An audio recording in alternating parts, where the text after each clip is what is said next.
Want to participate in a Don and Mike Show contest? How about this? You or a member of your household can only win once for 60 days. You must comply with any age limitations for each contest. For complete contest rules, send a self-addressed stamped envelope to the mighty WJFK, P.O. Box 3649, Washington, D.C. 20007. Thank you, and God bless. Everybody loves Don and Mike. Right. Oh, yeah. Oh, yeah. Try that again. Right. Feeling better. Feeling stronger than last week. Feeling much better. Good. Waiting for it. Yeah. Same here. Just waiting. Knowing it'll happen probably on the first day of Christmas.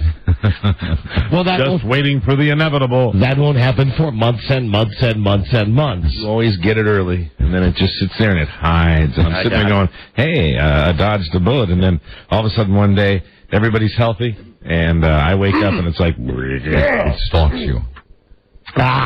It's not like you're expectorating, around here at all. It's not like you're not hurling your germs into the air today. I cover my mouth when I do that. It helps. I do that. And quite often I try to use the cough button, which is useless in a room with other microphones that are turned on. Yeah, you'll be heard. You hear... Yeah, right. I mean, everybody heard that. It might as well just be...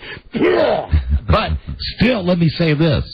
Because I am an optimist. What are you doing? Weekenders aren't allowed to use my chair anymore. Because I'm an optimist. I'm telling you, I'm over the hump on this thing, and I'm feeling better than I did all last week.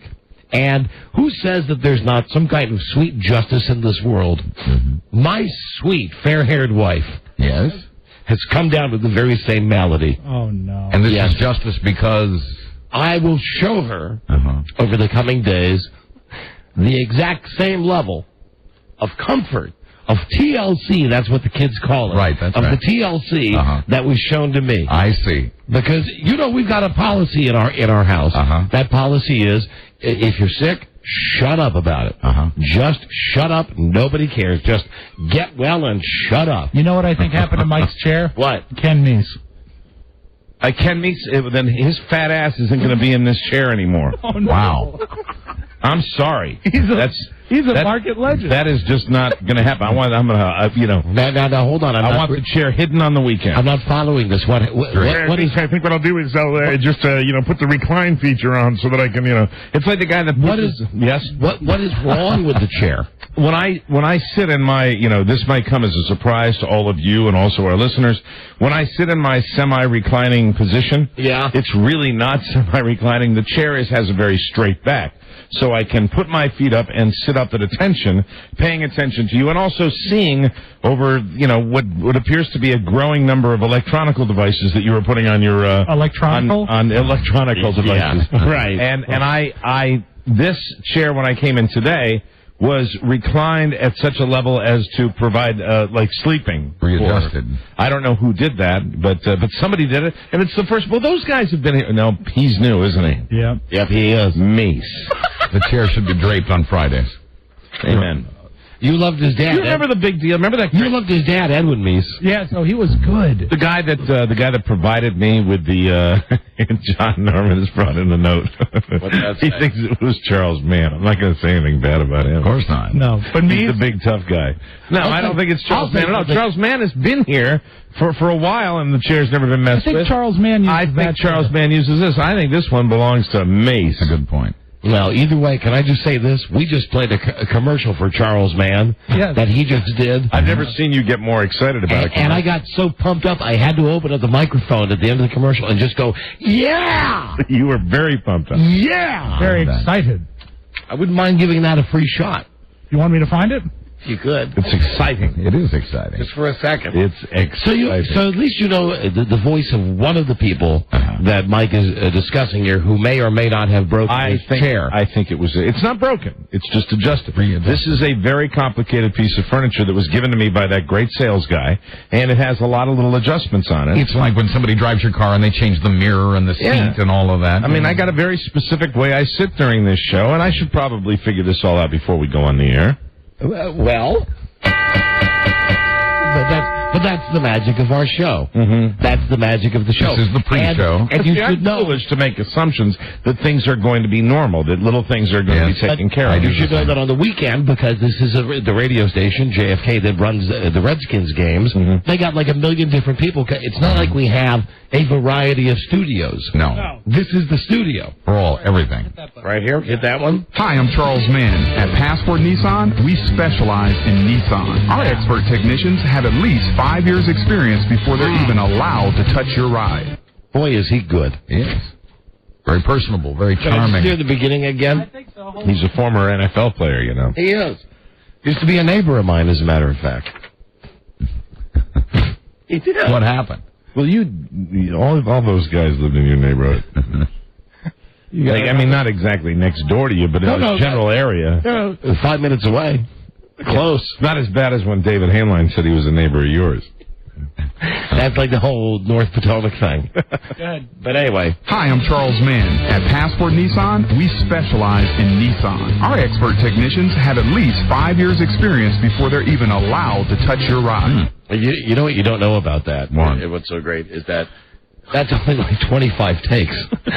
Just to get him. That's edited? Able. We got a stellar broadcast crew here. We do. That works on the weekends with our NFL coverage.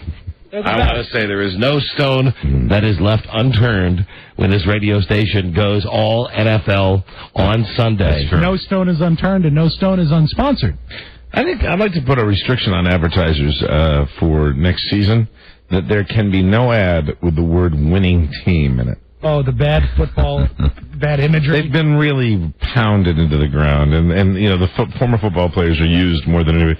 And winning team is probably the make us part of your winning team. Tomorrow on the show, we got to get to the groaners here, but tomorrow on the show we're going to be joined by from the Tampa Bay Bucks, disgruntled quarterback Brad Johnson, who is kind of a friend of ours. We've been at a couple of different things with Brad when he played for the Redskins. What, Robbie? He's filtered through my system this year. Hi, Brad. What's your fantasy football league? It was great. So, here's the point about Brad Johnson. Have you seen the commercial where he's still doing the ads for the car place?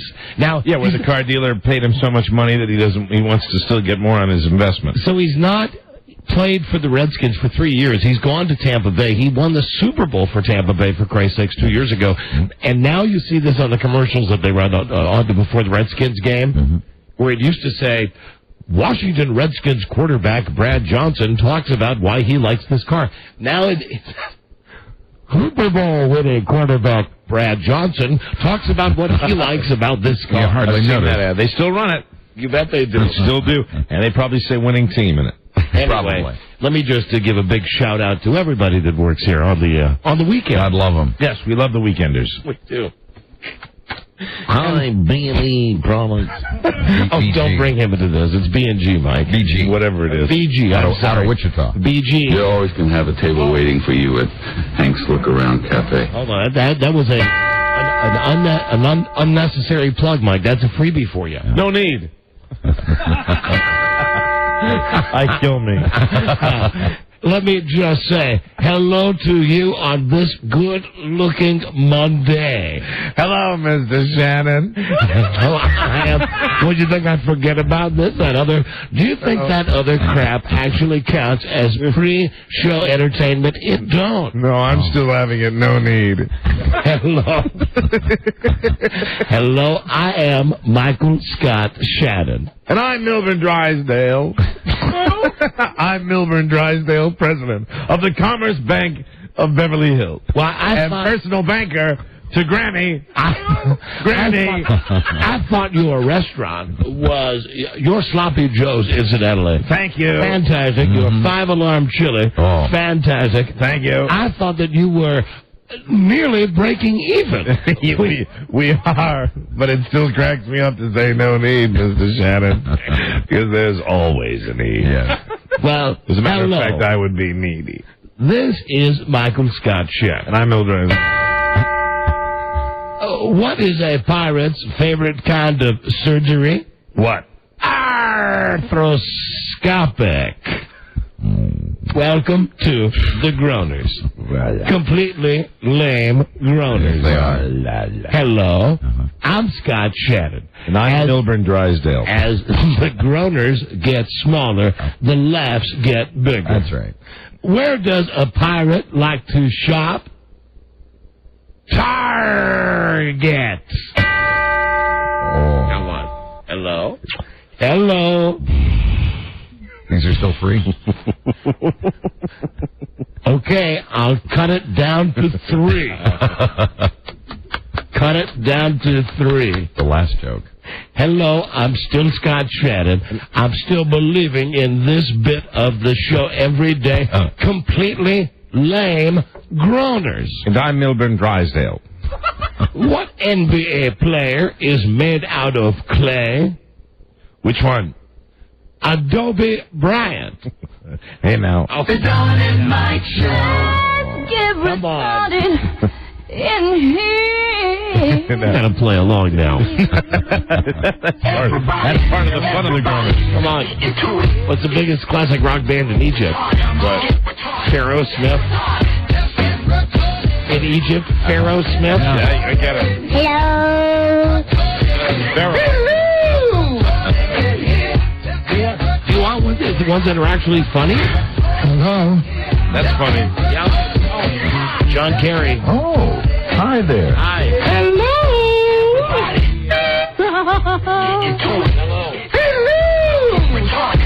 You can call Don and Mike anytime from anywhere in America.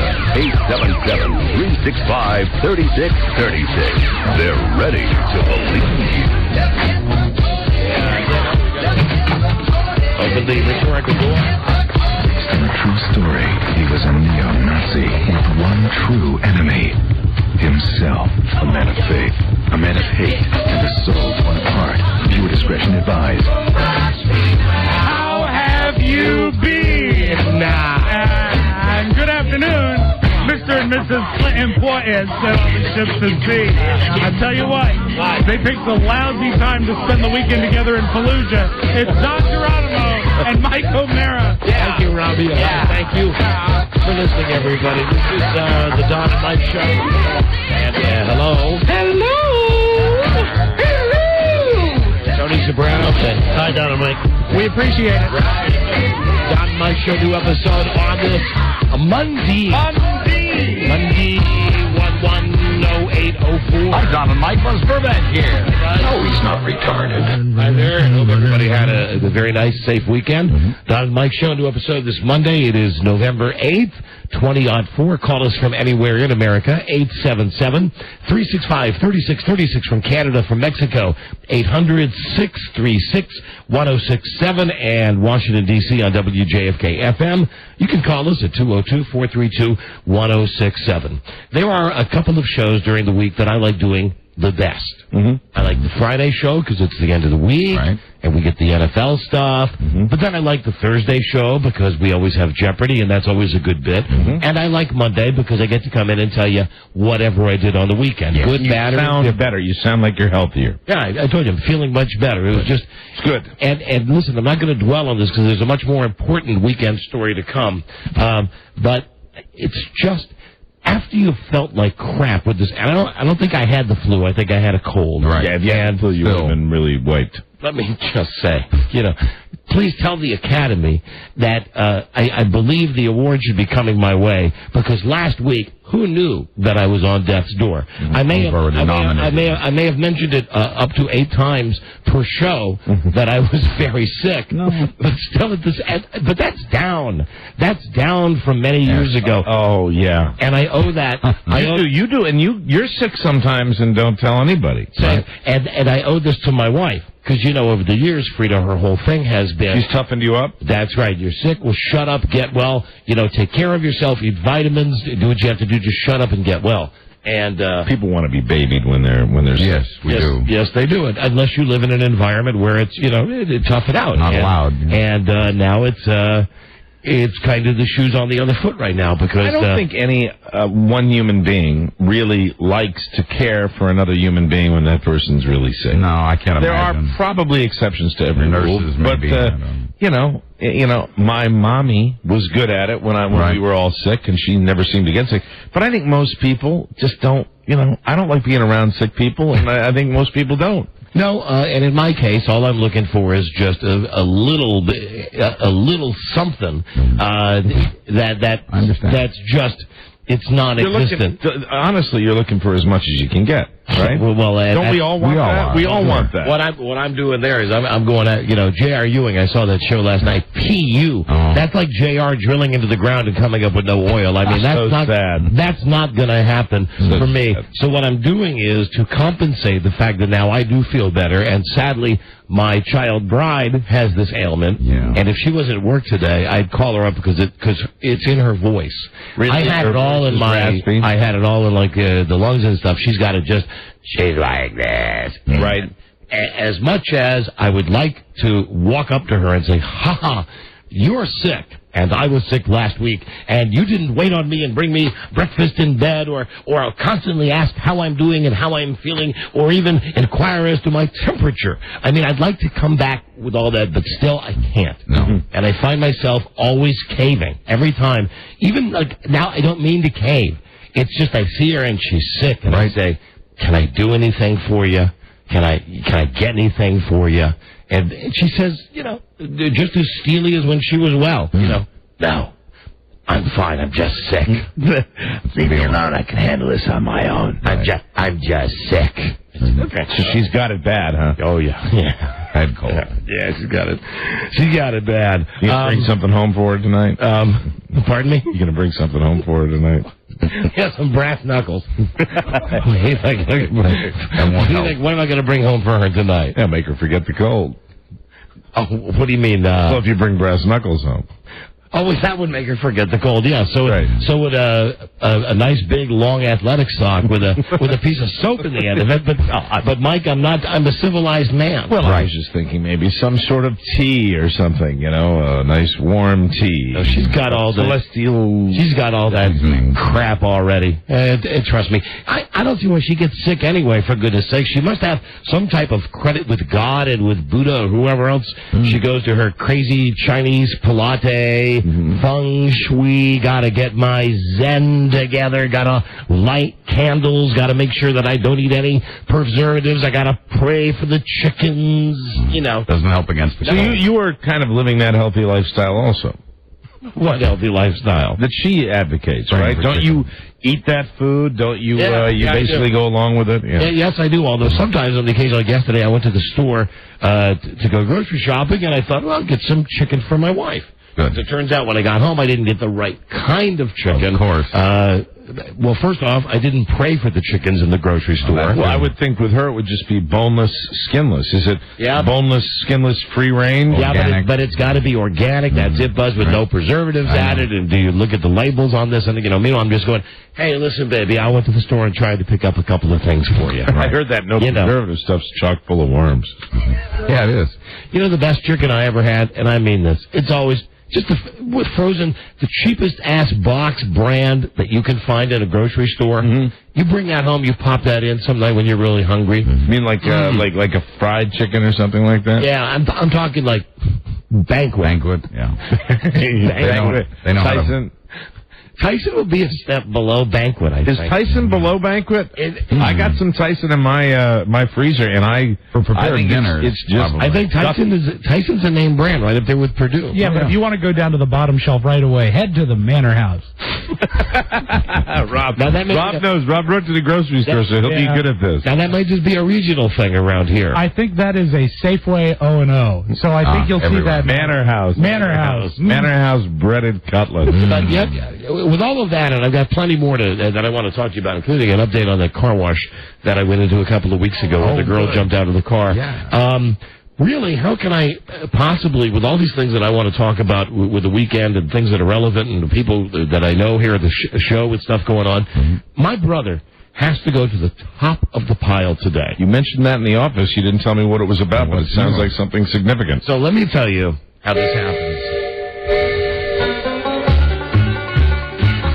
Now, there's a reason that you're hearing a choo-choo train. Okay? Come and ride the little train that is rolling down the track. Listen carefully. Hear this sound?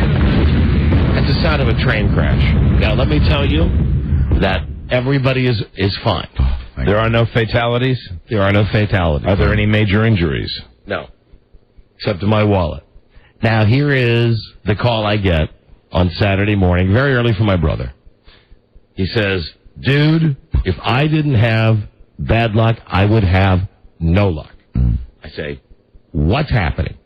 He says, now I will tell it exactly the way he said, then you may ask questions, and I will call him, and we will find out about this. Very good. He says, I'm going to work, and I'm coming up on whatever highway road this is in Wisconsin, and I'm coming up to a railroad crossing, and the people in the minivan in front of me look like they're going to keep driving through the intersection before the train arrives.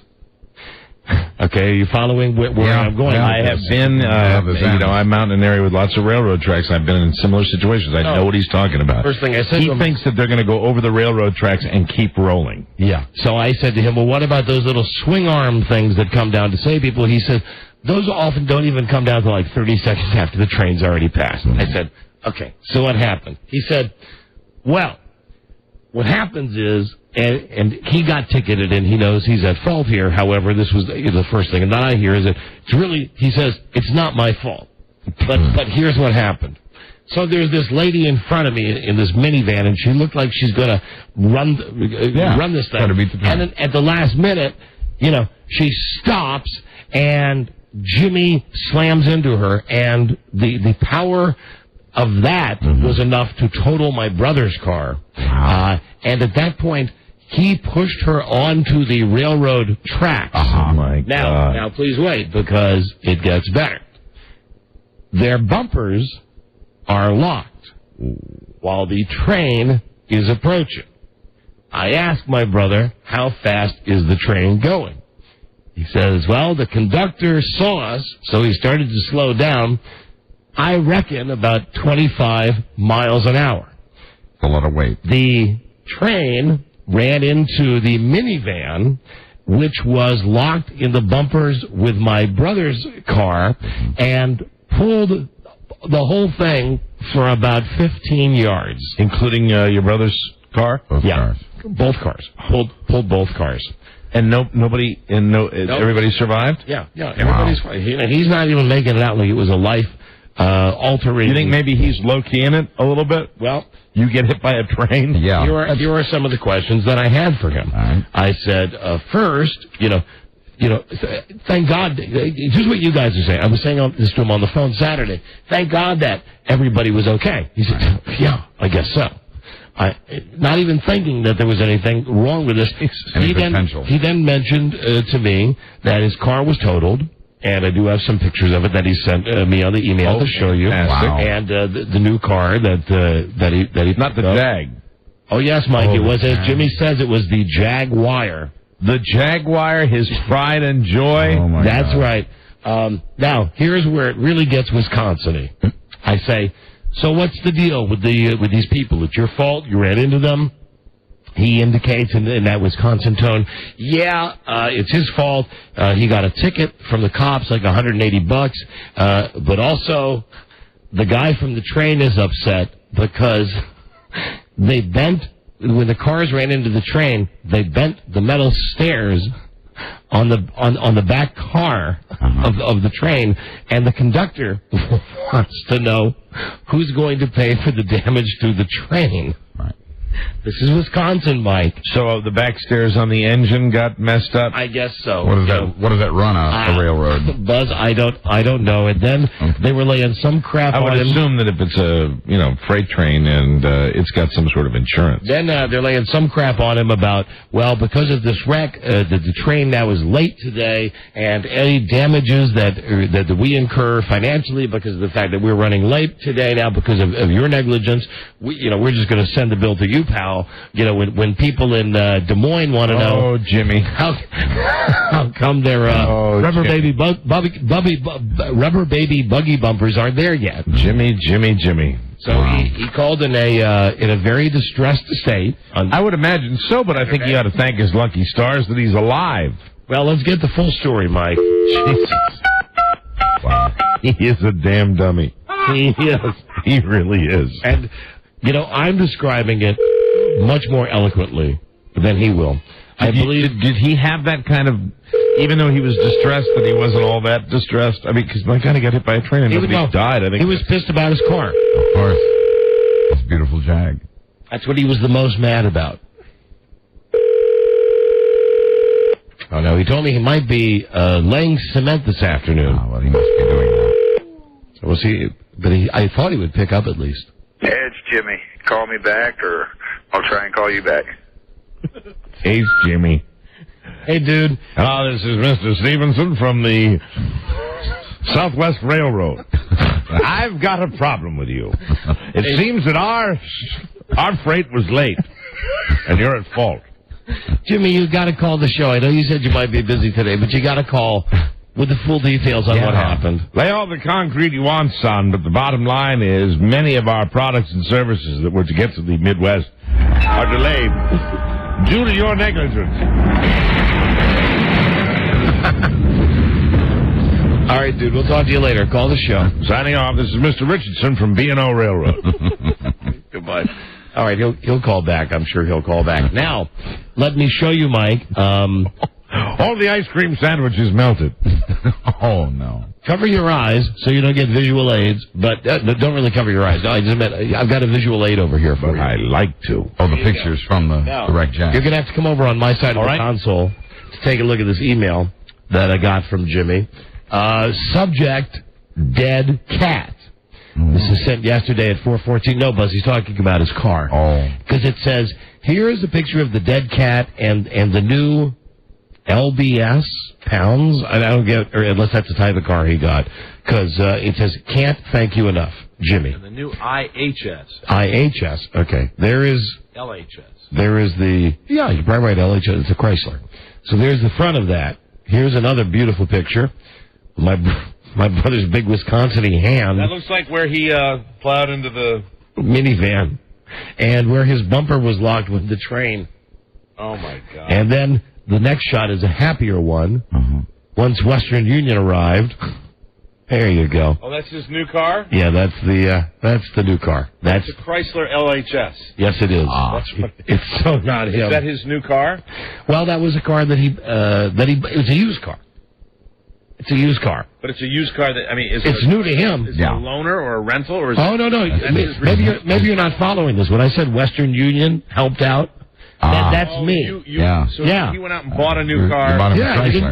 He didn't have a way to get around. Sorry, I was too. It's when I'm looking at pictures I can't concentrate. But the whole thing, I don't bring this up for that reason. I bring this up because this is like something everybody I told this to this weekend didn't believe it. I said, okay, so here's the deal. My brother hit a car that hit a train. Well, how fast was the train going? How could they possibly have hit a train? Nobody hits a train. What are you doing, Mike? You want me to go over to the other side now? Yeah. Okay. Yeah, go back. Go back to your side of the room. What are you doing over here? I was just standing there looking like an idiot. It's a Goofy Monday show. So that's it. Wow. Felt weird over there just standing in back of you. I like having you here. Thank you, Rob. Hey, come on, lady in the minivan. I'm on Jimmy's side, though, because he got into an accident with a minivan. That's right. It was probably a spazzy, stupid woman that braked and then started and then braked. Mike, the rule is no matter what somebody does in front of you, you got if you run into them, it's your fault. And also there was, I think he said, like a bit of dew on the road that may have helped with the fact that he slid right into her. Yeah, I tell you though, those minivans, they're a nightmare. They latched right onto his car. And I'm sure technically he's at fault, but in the real world, she probably could have gunned it across the railroad tracks, and he would have been right in back of her. I don't know the truth. She panicked. Oh! Well, who knows how many illegal aliens she had in that car with her? Probably none. Thank God they're all probably safe. Just a couple of ankle biters. Well, I'm glad no one was killed. Was the minivan totaled? He said it was pretty crappy to begin with. Yeah. that it had a lot of work on it. Might have No, actually it was not. improved it. I'm also glad that no one was killed, but had there been a good injury, maybe they would have learned a lesson. Hey, it's Jimmy. No. Call me back, They or wouldn't. I'll try and call you back. Okay. This is Mr. Richardson from the Pennsylvania Southern, and we've got problems. Goodbye, Jimmy. There are pumpkins all over the tracks. Get out of here. Anyway, that's too great with my brother. So he'll call in at some point today and give us the full story, because the one thing that I didn't get from him was the sense that he felt his life was in danger at any time when he was telling me. I got the impression, looking at the car, that the train was probably traveling at very low speed by the time it made contact, and he was kind of dragged a little bit, but not a lot. Still, Maybe he's used to dodging death. even if you're hit by a train going 25 miles an hour, well, yeah, and you get your car gets drugged for like 15 yards, it's terrifying. It's a shame it wasn't a model train, because that wouldn't have done nearly the damage. Yes, Gomez. Thank you. Thank you for your insight, Rob. Good evening. As always. My favorite part of the Addams Family. Yes. When he'd blow up the trains. What kid didn't like that? Hold on, before we break here, a little unfinished business from Friday's episode, and the continuing love saga of Beth Ann McBride. Hello? Oh, hello, Joe. Hi, good day. This guy's love saga. Yes, and Joe Ardinger. Joe, how was your weekend? Great. I got engaged. Whoa! Yeah. Come on, you're kidding, Joe. No. Congratulations, Joe. To who? To who? To Tracy, baby. Well, wait a minute. Now, this is a big deal. Yeah. Was it a romantic proposal? As romantic as I can possibly get, sure. You ramped it up? Well, tell us what you did, Joe. How'd you handle this? You know, this is news to all of us. Do you have to get married, Joe? No. So, Joe, walk us through this in the world of Joe. Or, you know what? Never mind. I'll talk to you in a minute about it. Okay. Yeah. Beth Ann just got back. Okay. All right, hold on. I got to write that down. Ardinger off the market. And coincidentally, Beth Ann got engaged to Paul Gorgie this weekend. Congratulations, Beth Ann. Thank you. The handsome Paul Gorgie, sales guy. Strikingly handsome. Here's the latest on Beth Ann. So let me see. The show was over on Friday, and we were talking on the telephone, Beth Ann and I, as we often do, and the calls really border on sexual harassment. I want to say, stop that, Beth Ann. That's just not right. Not allowed. So anyway, we're talking about stuff, and somebody keeps calling her. And she keeps saying, listen, I'm so sorry that I'm just going to ignore these calls. Mm-hmm. And when I was on the phone with her for 5 minutes, like maybe 5 different times. Mm-hmm. So I come in today, and she says, do you know who was calling me on Friday? I don't remember Friday. I said, what are you talking about? She said, remember we were on the way home talking? He kept calling me. It's that disc jockey in Bakersfield. Oh, you mean Puck? Yeah. Right. So, yes. So now tell everybody, because I thought you handled him real fine. Okay, well, there's like 5 messages. So I call it back. I don't recognize the number, and I call it back, and this kid answers and says, the Puck Show? I go, oh, it's you. And he said, this is Preston. We want you to go on the air with us. No, I'm not going on air. Leave me alone, please. Don't I work hard enough? And he said, come on. I can hear kind of Puck in the background. And then, I go, okay, I want to help out. It's a Dynamite affiliate. I know, Beth Ann, that's just so wrong. Wrong. Crap detector going off. Okay, so... Crap detector going off. What are you talking about? Yes, come on. You wanted to be in the spotlight. I did not want to be in the spotlight. Of course you did. I did not. So then I love it. That's why we're all in this business, B.A. No, I said, okay, you got 15 seconds. You got 15 seconds. So I'm on the air. And he said, Beth Ann, hold on.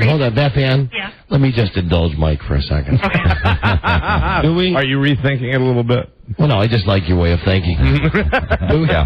Do we not give you enough airtime? I don't want any airtime. Oh, you like being on the air? Come on, Beth Ann. No. Come on. You like radio. I mean, I'm not saying that as a put down. I love being on the air. Everybody here loves being on the air. I really don't. Okay. I like listening. Okay, anyway. Mm-hmm. So that's why you told him forget it. Yeah, I mean, I'm tired. I don't want to, come on. I don't want to be part of anyone's bit right now. Right. So that's why you told him, no, I'm not coming on the air. But then I said, okay, because I've been in his position. Come on, it's okay, I'll do it. You got 15 seconds, what's up? Because I think we need to work this out. There's been a misunderstanding. I said, yeah, you emailed me, you called me. Let me just give all of our listeners a little background here of why this is relevant. This is not just some stupid disc jockey in another city. This is a stupid disc jockey in another city who's the program director of our station in Bakersfield, who for whatever reason wants our show to continue into his show, which follows our show. Yeah. What, Mike? Why are you looking at me in that No, I'm voice? just saying, these are interesting radio games. That's true. Well, I just think it reminds me of WAMU at American University. College radio. Come on, let's go on the other guy's show. Well, okay, yeah, right after I finish my beer. Anyway, I don't think Beth Ann was drinking on Friday. Oh, I've never seen Beth Ann drink. No. But the disc jockey calls her. That's my background on this. He's not only a disc jockey, he's the program director of our station in Bakersfield, which incidentally, and I guess we take our share of the credit for this, the last time I checked, was not in the top 10. Okay. So let me have to try harder. Well, I'm sure if we have all this cross promotion between the shows, it'll definitely put the Powerhouse 1230 is not yet cracked the top 10 in Bakersfield. Right. Anyway, but we're hoping. Yeah, because I'm telling you, everybody's talking about a high-definition radio and satellite radio. I'm telling you where it's all happening for us, man. On the AM band. That's right. Yeah. That's on the AM band. I didn't know it was AM. Of course it is. We're going to turn that band around. So anyway. So this is the new show that you're on? Yeah, it's the other show I'm on. So the guy calls up. They call you. You're done with your work day. Right. Tell them the stuff that you told me about. You said, I've just got done working a 12-hour day. 12-hour day? Come on, boy, because I'm just really, can I just go home? Please leave me alone. Then I agree to go on.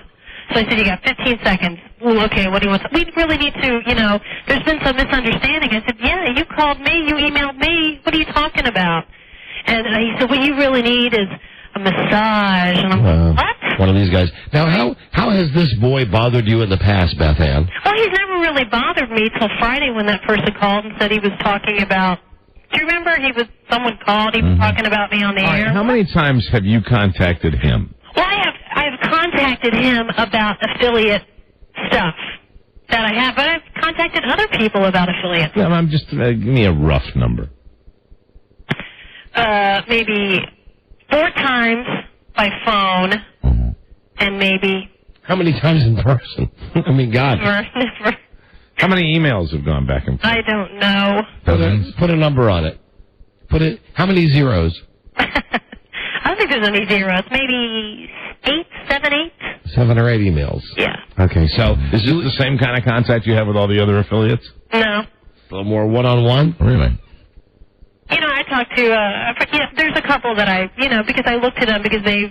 So you go on this guy's show and Right, so I'm on there and he says, I need a massage. You need a massage. Uh-huh. I want, all of a sudden I hear, wah, wah, wah, wah, wah. I go, I am being played by this guy. I go, listen, your 15 seconds is up. And I hung up. Good for you. So they were goofing on you? Yeah, that's what I felt like. Well, then what would you like to say to him now on the show that I'm sure this guy's listening to? Come on, Beth. Then you can do it without being profane. Leave me alone, Puck. You came very close. You can say, leave me the blank alone. I know you don't like to curse. I know those words offend you. But you can say it. Leave me the freak alone. What have you learned from this experience? Wow. What did I learn from it? Yes, don't answer a question with a question. I know. I do that all the time. You are nuts. Lady, so maybe just hang up on him? Yeah, I hung up on him. No, I mean before he puts you on the air? Should I have hung up on him before? Yeah, I shouldn't even have. I just should have hung up when I found out who it was. But it was exciting. No, it wasn't exciting. Of course it was. It's like an obligation that it's an affiliate. I think she's just too nice to tell these people to pound sand. She was used and abused. That's what I think. But it's also kind of fun. No, it's not fun. It's really, but I said, I've been on the air before. I'll help you out with your bit. What is it? And I thought, no. You think they're laughing at you and not laughing with you? Yeah, there was no laughter on my end, so I figured if there was... Did you think when you made the decision to go on this program that there might be laughter with you? No. You did not? No, I just thought he wanted to clear it up. Clear what? Clear what? What are you talking about? Explain this lengthy relation to gossip. What are we clearing up?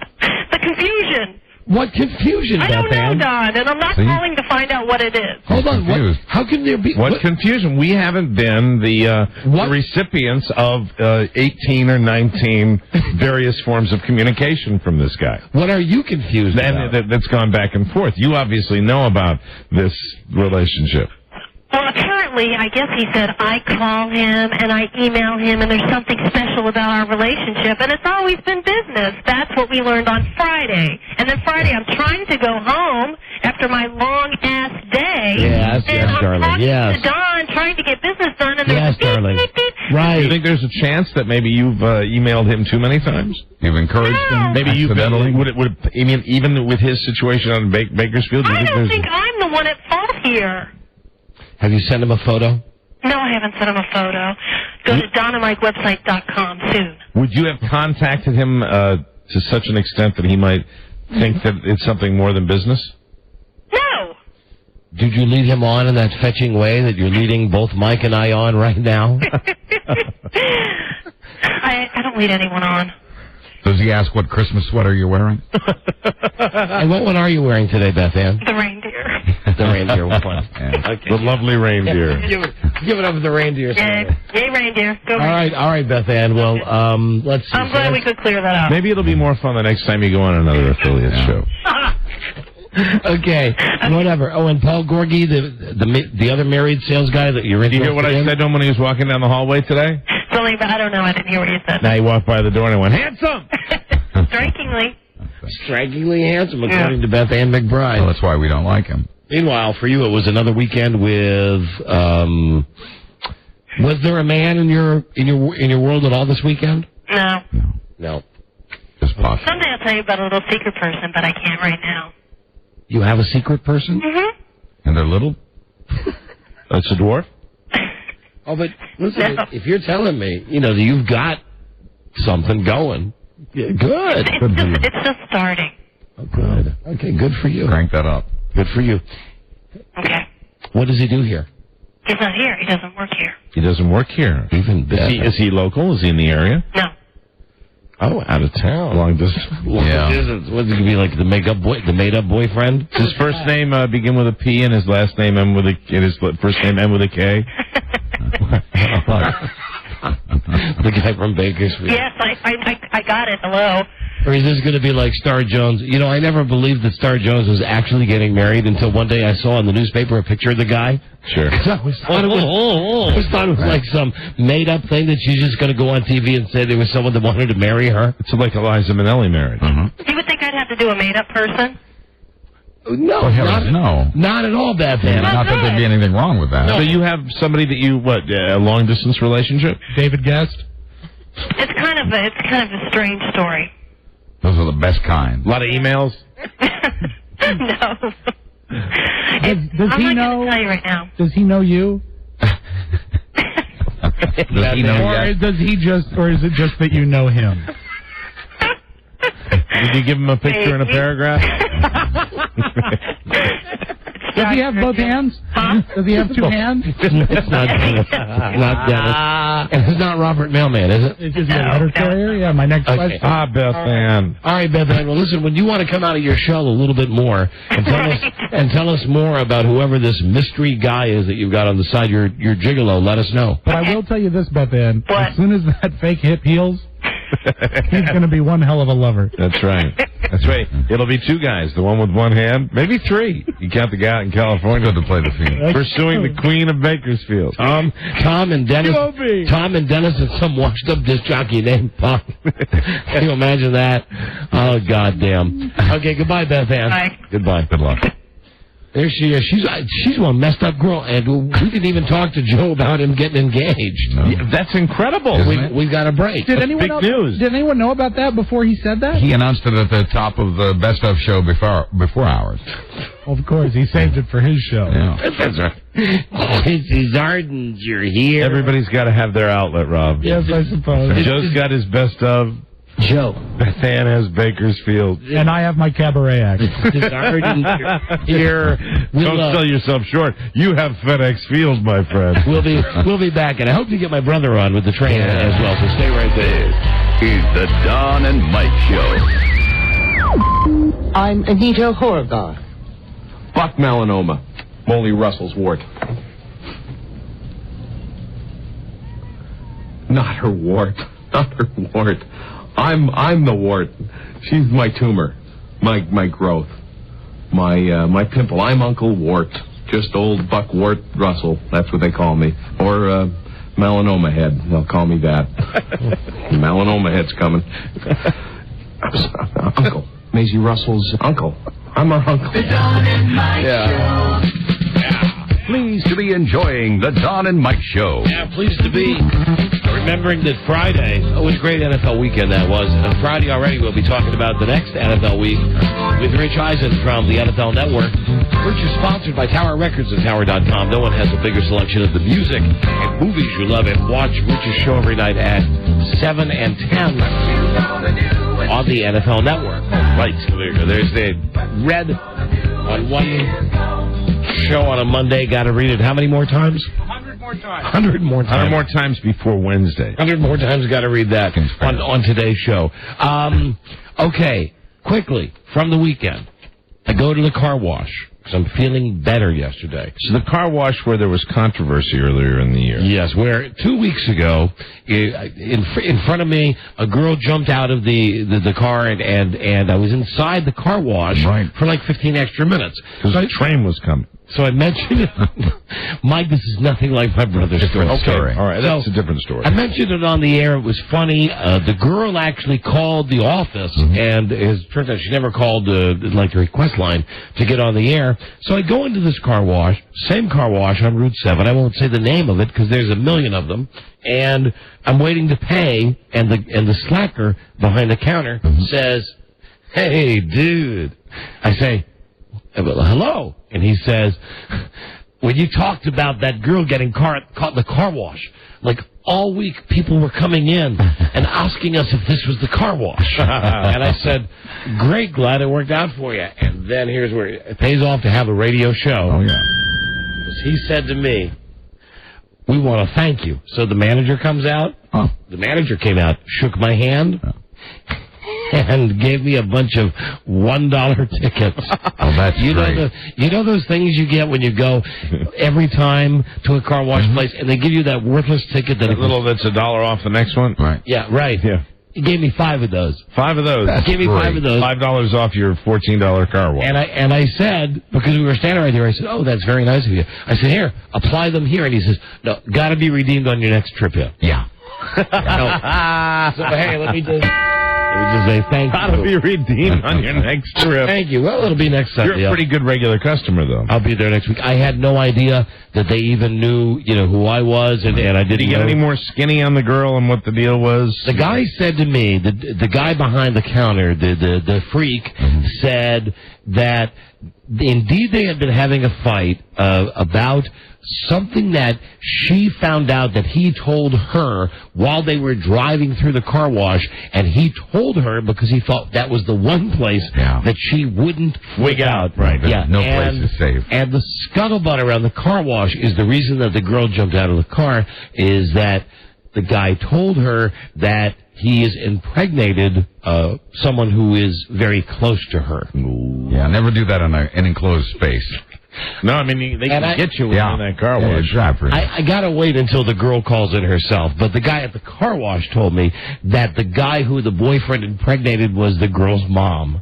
So how great is that? And my God. And that's why the girl flipped out and jumped out of the car wash and was just screaming and yelling 2 weeks ago. And anyway, did the license plate say Federline on it? Anyway, they got some pub out of that. So good for them. And I got 5 fantastic tickets. Thank them for their generosity. Congratulations on those tickets. Right. That's why I'm not mentioning the name of the place on the show. I mean, I didn't mention it in the first place, but I mean, you're going to hook me up with like 5 of those free $1 things? Only if you come in the next time. Yeah. Redeemable next time. Before the expiration date. You can't use them today, sir. But thank you. My brother is what? Not going to pick up the phone again? Oh, this train thing. I want him so much to tell you. Where's Choo Choo Jimmy? It's buried in paperwork, no doubt. We're going to get that dynamic machine again? Hello? Huh. What the hell was that? If he turned his phone off. I don't know. Oh. What? Maybe. Well, I was calling his cell though. I don't think. Well, either way. Yeah. It's a really old cell phone. It's Wisconsin. Full of messages from the railroad. All right, I'll call back here. This is Albie Richardson, the Norfolk and Southern Railroad. Joe, I can't get you. Joe, I can't get you on the phone. So get your butt in here, please. I'm all giddy with my impending matrimony. The news is that the world's oldest phone screener, Joe Ardinger, is engaged in an announcement heard earlier today on WJFK during our best of 2 to 3 hour. Hello, Joe, and congratulations. Thank you. Yeah. Oh, you got his music, Robbie? The Joe Show music? Okay. And of course, the music that says Joe.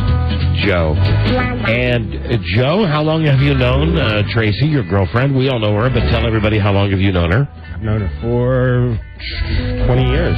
Oh, 20 years. So you guys knew each other before you started dating? Mm-hmm. So you were buddies maybe before you started dating? Yeah, in a word. Like friends? Yeah, a little better than friends. Oh, really? So kind of an on and off thing over 20 years? Right. Was she your old? I didn't know you knew her that long. Was she your old regular? I know not what you speak of. Well, I'm saying that... Oh, no.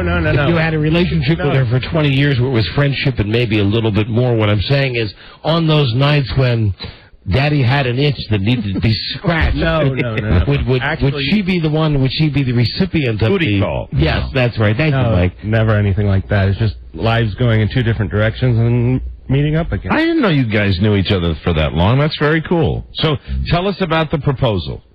Tell us everything. Yeah. We want to know, Joe. You big romantic fan. Because, I mean, you scooped the story on the, well, it's technically our show, but really we all know it's the Joe Show that's on an hour before this 2 to 3. And you scooped us on that, so at least you can give us the details. Well, we knew we were getting the ring. The ring had been ordered and everything. Okay, so the element of surprises is, well, you can still do the surprise, right? Yeah, well, I think she was surprised in that I got down on my knee and proposed to her. Oh, nice. The ring, you know. Now, hold on. Tell us about this. So now you've got the ring. You're down on one knee in front of your... Where are you down on one knee? In the backyard. All right. It was a beautiful weekend. Yeah. The Starry, Starry Night, as Don McLean once sang. So anyway... We heard backyard. We were all talking about this when we mentioned backyard before. You're on one knee, and what do you say? I said, Teresa Elizabeth Harris, will you marry me? You love that, don't you? No, I love your delivery. It's not what you're saying. It's just the whole thing with the backyard. It. You know, it was a nice day. It's Joe. It's great. Joe. It's Joe. Pastoral. When you did this in the backyard. You did the soap opera thing where you used her entire name, you know, and Robbie, hold on, were you on mic too? Did you ask her father for her hand? No. Any chance he'll be flipped out? No. So what did she say, Joe? She said yes. Oh, congratulations. Joe. Congratulations. Joe is off the market. Diamonds make those girls crazy, though, don't they? She was all excited all week. They do like them. So when did you oil up a little bit before you did it? Did you have a toddy or two? Saturday afternoon. So how many, just roughly estimate how many beers you would have consumed prior to the proposal? Oh, just a couple. Early in the day. That's better. Just a couple. It was early in the day. So do you have a date? Yeah, we're looking at May 28th. It's a Saturday. May 28th. It really doesn't work for me. Save the day. We don't think we're going to invite too many people because we're kind of, you know, it's... Are you going to be naked and have like a flower child wedding? Sure, Don. Are you going to kind of do a justice of the peace thing? Oh, yeah, absolutely. So you're not going to have a big ceremony? This is terribly religious. Going to be like John and Yoko? Be naked in bed, or how about drape yourself in the flag? No. Something like that? Make a statement? John and Yoko got married in Gibraltar. That's right. By a justice of the peace. Gibraltar. It is orange. So this really puts an element of urgency into finding that suit. Yeah, it does. That's right. We found the suit. Now it just has to make its way up to the cleaners. So it's going to be a small ceremony, just a couple of friends, and nothing fancy. Right. Just kind of get it done. Yeah. And you know, save the money for some sort of decent honeymoon. You know. You're getting married because I love her. Yay. We love each other. That's good. And you've known each other for 20 years. How many years have you guys been like on? How many boyfriend and girlfriend? How long has that been? 2 years now. 2 years. Right. Just gonna write Joe a note. The excitement is palpable. It is so exciting. You didn't sign anything, did you? No. Okay. That's good. Okay. Is she going to slip kind of the sloppy, but can you get out? I'm like, Oh, yeah. Toys R Us writing what I'm writing there, but you see that? Yeah. My sophisticated spy writing? Okay. Spy writing. Right. Secret Can you World translate spy that? What does that say? It says, "Are you sure?" And this is the first trip down the aisle for you. Yeah. And for her? Second. Oh. Okay, Joe. So, Joe, listen, I know you said that you don't have to get married. Right. Have you thought about having children? Yes, we have. All right. Good. Now we're getting somewhere.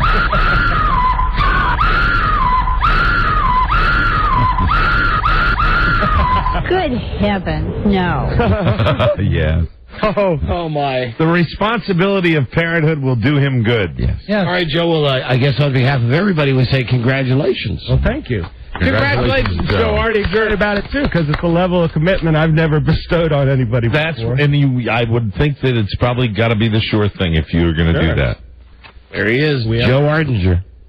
Yeah, he's been googly in love with this girl from the beginning. Well, for years. Yes, he has. I mean, he's always talking things about it. Remember when he changed? Remember when he came in and he started dating Tracy, and then it was a new Joe. Joe changed when he did that, and it was a change that I noticed. I don't recall this. Well, no, his work ethic He'll has change maintained again. itself, but I mean, he changed as far as like kind of being a wild man and going out and running around and yeah, Really? I remember it. I always found Joe really, really low maintenance.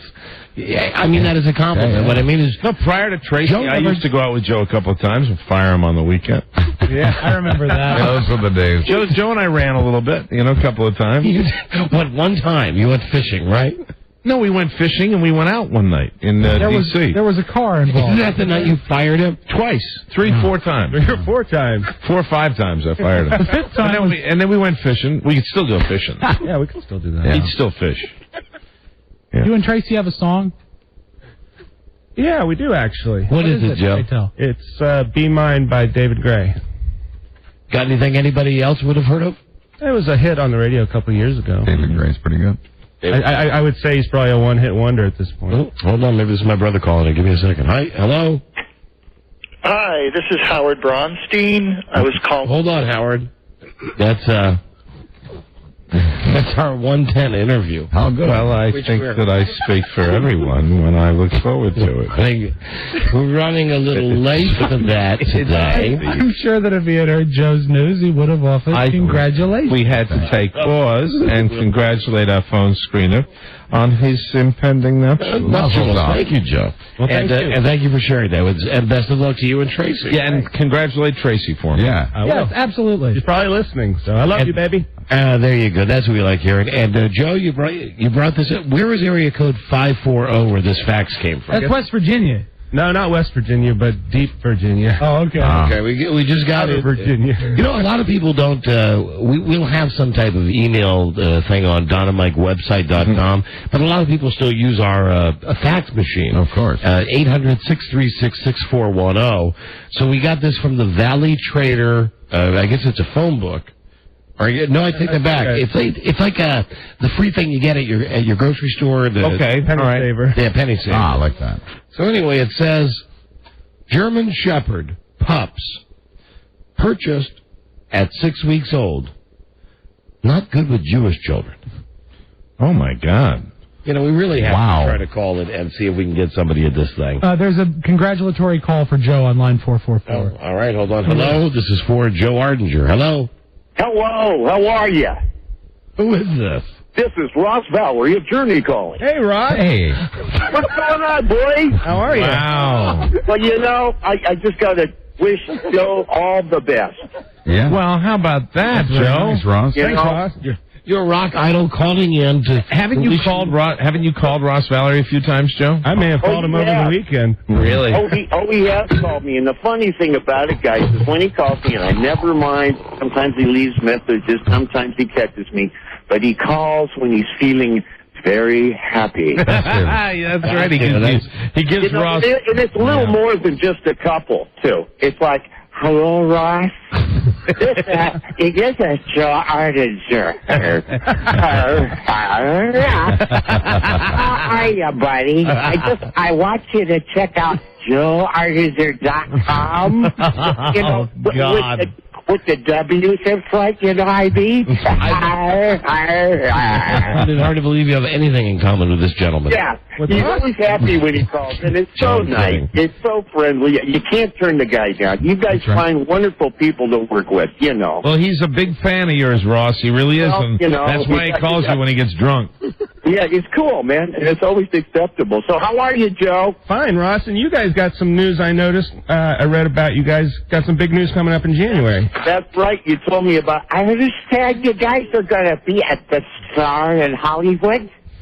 Yeah, Journey's getting Journey's getting a star on the Hollywood Walk of Fame. Wow, way to go, Ross! Congratulations. We're being inducted. Yeah, sometime early next year we're going to go down there. Maybe coordinate it with the NAMM convention, the big musical instrument convention that happens at that time. Well, congratulations on that, Ross. And Joe, you should honeymoon at Ross's house.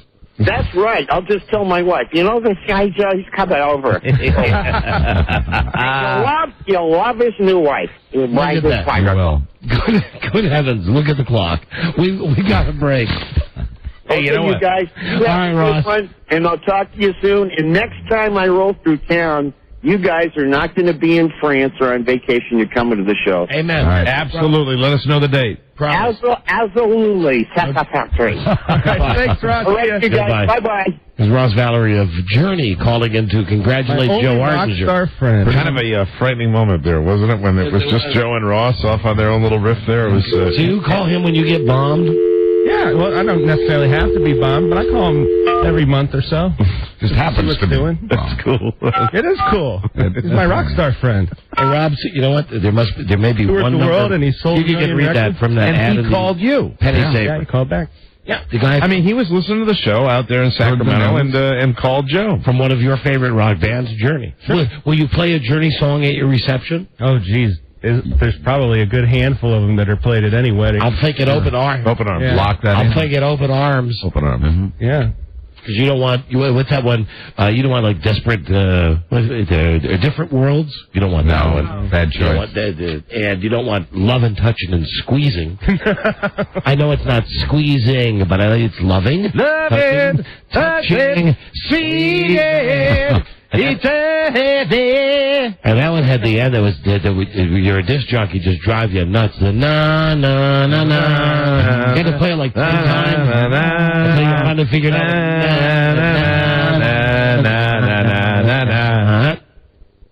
Robbie, what do you got from the German Shepherd front? A very uptight lady who informed me that it was a practical joke played against her, and she never had any puppies. Oh, wow. That's nasty. Okay. What an evil practical what joke. What person would take out a false classified ad? I don't know what type would, Rob.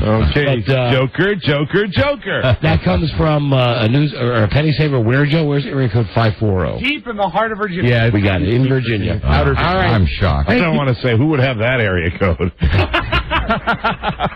Congratulations, Otto. Thank you. We couldn't be had here. Oh, what? I was sitting over here like minding my own business, and you guys are going, where's 540? I don't know.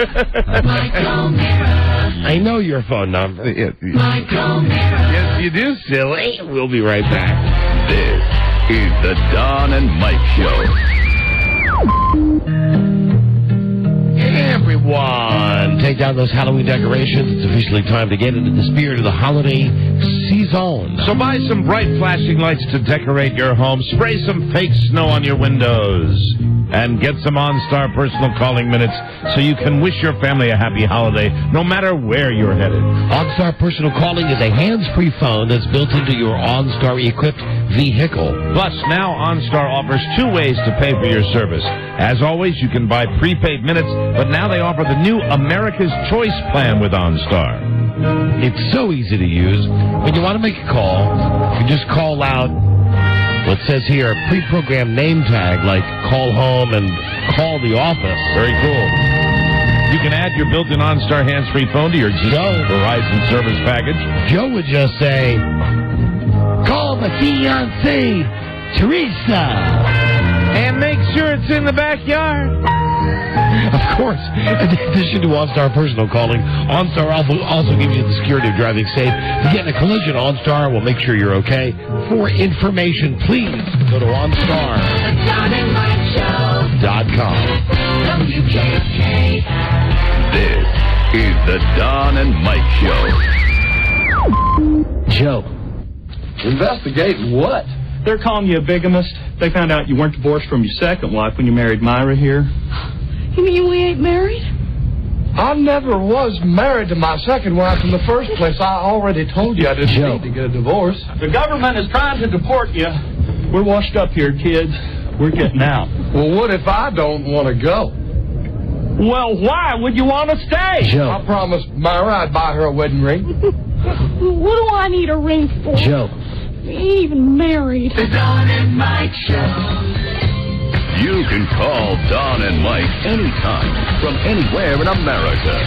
877-365-3636. They're ready to believe you. Sounds like somebody's got a case of the mongoose. And, yeah, half of light and half of dark. The Don and Mike Show. Right. Still not heard from my brother about the train wreck.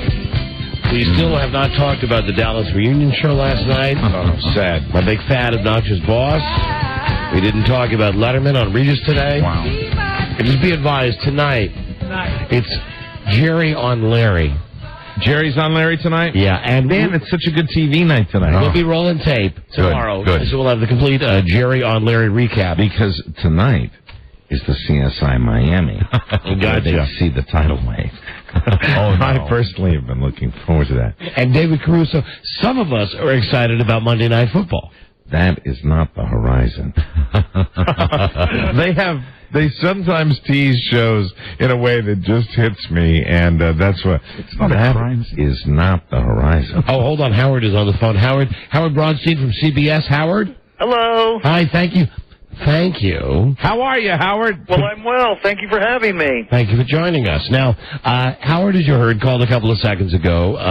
Howard is a CBS producer, and CBS, our network, our company, all hail, CBS. Yay, rah, rah.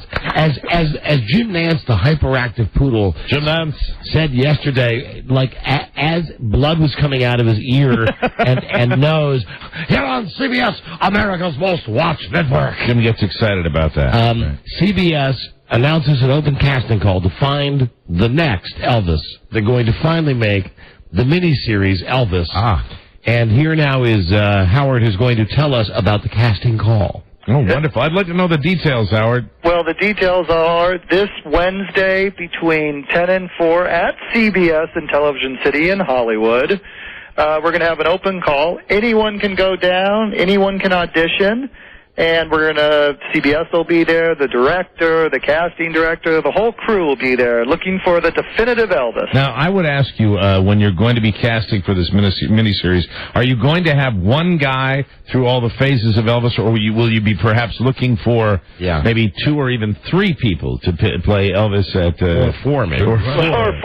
Yes. We're going to have, it's actually one guy. It starts sort of around 18 years old, and he goes till he was 33. The movie ends with the 1968 comeback. Oh, now that's just not that fun. That will never do. You're not going to have the best Elvis part. We're not going to have we're not going to have his last 10 years, baby. Yeah, I think if you can do his last 10 years, though, you might want to make it on, like an HBO or something. No, you could get away with his last 10 years on. But if you really wanted to make it on CBS, but think about it. Make it R-rated. So we'll probably have one actor, probably in his mid-20s, so we can play younger and older. That's too bad. I was thinking John Goodman. Yeah. He'd be a good Elvis. That's one way to go. Well, you're once this gets out, and obviously you're publicizing it, this is going to be...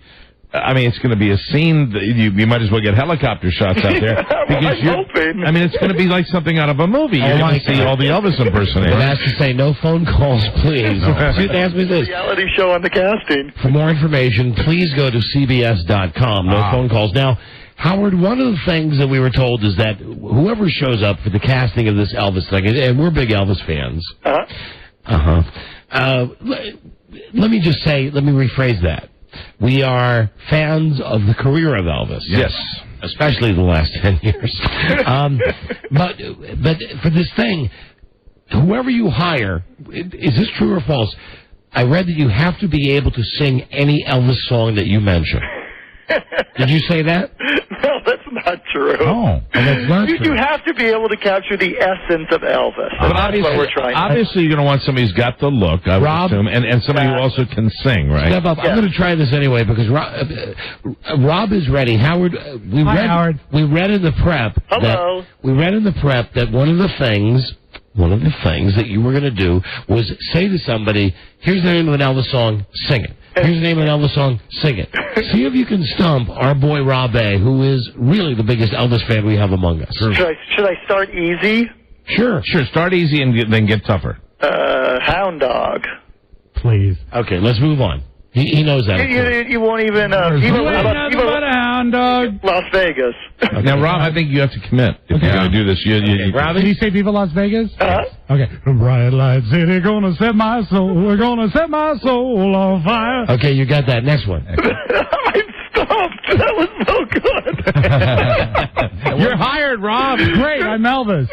But Rob would have to be the last 10-year Elvis. I'll wait for I Can Dream. I'll wait for the second miniseries. Suspicious Minds. We can go on together with suspicious minds. But see, now these are easy. Howard, give him some tough ones. I tried one. If I Can Dream. Oh, If I Can Dream. If I can dream of a better land where all my brothers walk hand in hand, tell me why. That is a tough one. Can you stump him on anything else, Howard? I'm not even going to try anymore. I don't think you I pulled could. a couple out of the hat. Rob, if you were trying to stump Howard, what song would you? I would go with Such an Easy Question. Mm-hmm. That's a song? That is a song. Ah, Such an Easy Question. Do you know that one, Howard? I do not. Why can't I get an answer? That is a flip side, I think. The B side. But it's in my jukebox. Mm-hmm. Howard, I don't know where you're at with this, but have you thought about the casting of Elvis, George Eads? He was great as Evel Knievel. Well, you've seen him in the jumpsuit, so he's got that on his resume. He'd be fantastic. So let's see. Oh, I'm supposed to also mention there's no parking in the CBS lot. Television City. I'm not kidding about this. Well, we've been in that lot. There's parking available at the Grove and on the street near the lot. That's in Los Angeles at Television City this Wednesday, from 10 till 4 Los Angeles time. Thinking of a great Elvis, is Norm Macdonald working currently? Now, hold on. Tell me if you've heard of this guy. Howard, this is a guy that we met through our show. His name is, simply The King. The King. Now, do you recognize the music, Howard? I do not. Are you familiar with Nirvana? Yes. Okay, listen up. Here we go. Come as you are. As a friend, as I want you to be. That's good, huh? That's pretty good Elvis. Very good. See, he's singing contemporary music, or relatively contemporary. But he has the voice. Yes, absolutely. Howard, see if you can name this song that our Elvis guy, the King, is redoing.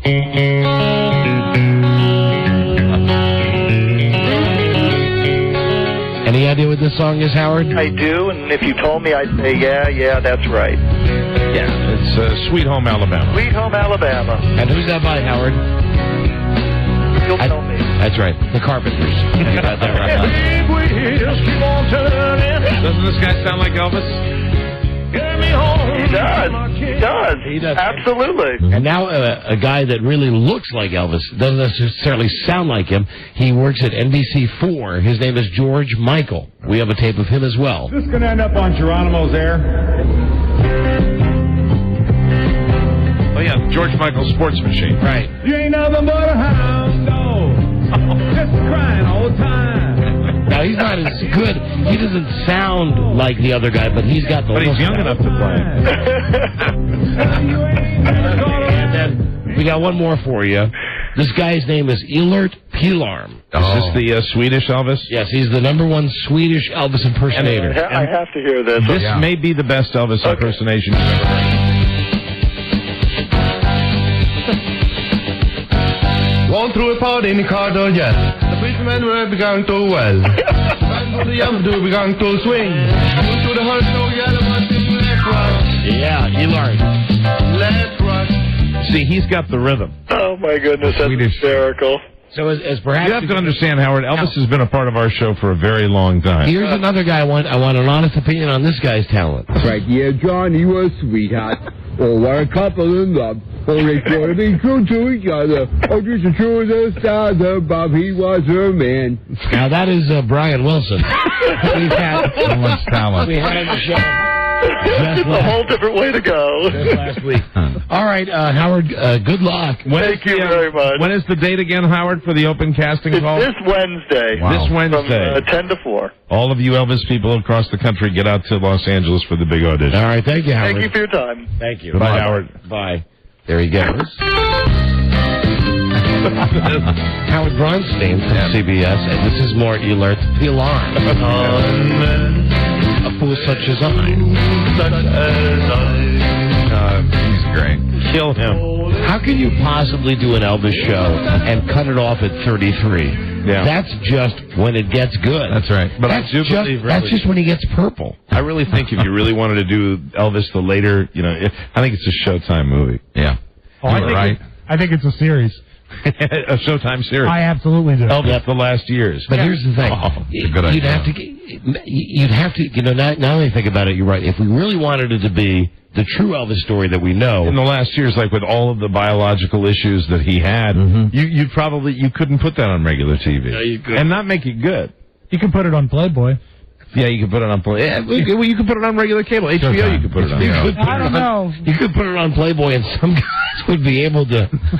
No, that's bad. No. I know, but I'm saying. Well, there's just certain, with the killing of the babies. You couldn't put that on HBO. Yeah. No, you could. I was thinking more about Elvis's problems controlling himself after a good meal. I thinking the exact, like in the last days when he was like wrapped up in a bedsheet as a diaper. Well, really, he would enjoy a good meal of 30 or 40 hamburgers or peaches and then completely lose control of himself. Not be able to get up and go to the loo. Or when he was laying in bed. Elvis couldn't visit the loo. No. Maybe that would be the title of the miniseries, too. Elvis couldn't go to the loo. Elvis in bed with Crowder peas and mashed potatoes. Can't make it to the loo. Hey, Jack, I got to go to the loo so bad. I got to go to the goddamn loo. Let me tell you something, son. Jack. Jack, help me to the loo. I got to go to the loo. Gotta get to the privy. That was a good meal I had. Red, I'm not getting out of bed and I will not be going to the loo. If only I could have seen what was in the loo. In the loo, I crack my head and choke on my own vomit in the loo. If I try to get up and go to the loo, I might step on a peach pit, Jack. Oh, Jack.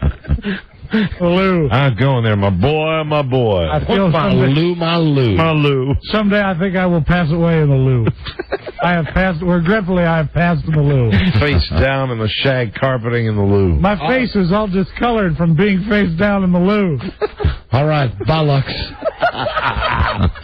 Oh, Elvis. When we come back, I know, Nancy Yodel will be on the show. Good. And my goddamn brother, this thing with the train. I'm dying for you to hear this. Don't be worried. I'm sure he's just taking the day off work. Anyway, we'll get to all this when we come right back. This is the Don and Mike Show. And now the guys from Not Just News talking to Senator John McCain. Very good. And yes, it's our favorite guy. It's a boo-ah guy. And again, that's the same first question he asked Al Franken. Right. Okay, I'll let it roll this time. One more time.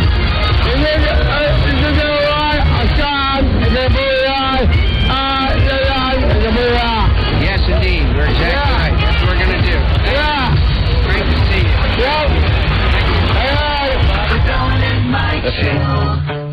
That's just the guy screaming at that, John McCain. They can ruin a perfectly good, quiet Don and Mike. Hey, and guess who? As we called during the break. Did he? Yeah, old green teeth. Oh, good. Kick him right in the knee. So, Jesus Jones. Oh, man. We'll have my brother on here in a second, but joining us now from Access Hollywood. That's tonight here in D.C. on NBC4 at 7:30 around the country. check your local listings, please. Here is Nancy O'Dell. Nancy, how have you been? How have you been? How have you been? Are you back in Los Angeles now? I am finally back in Los Angeles, but I'm sure it's only for 5 minutes. You are busy, busy, busy. Oh, my gosh. I have been to Pittsburgh, Salt Lake City, Boston, New York City, Atlantic City. Did I say that? No. How many other cities can I go to? What entertainment is there? Coming to a city near you. Why would Access Hollywood go to? What could there possibly be in the entertainment business, in the Hollywood business in Salt Lake City? Diana Ross. Her first exclusive sit-down in a long time since the whole debacle of, getting pulled over for driving under the influence, alleged, I guess.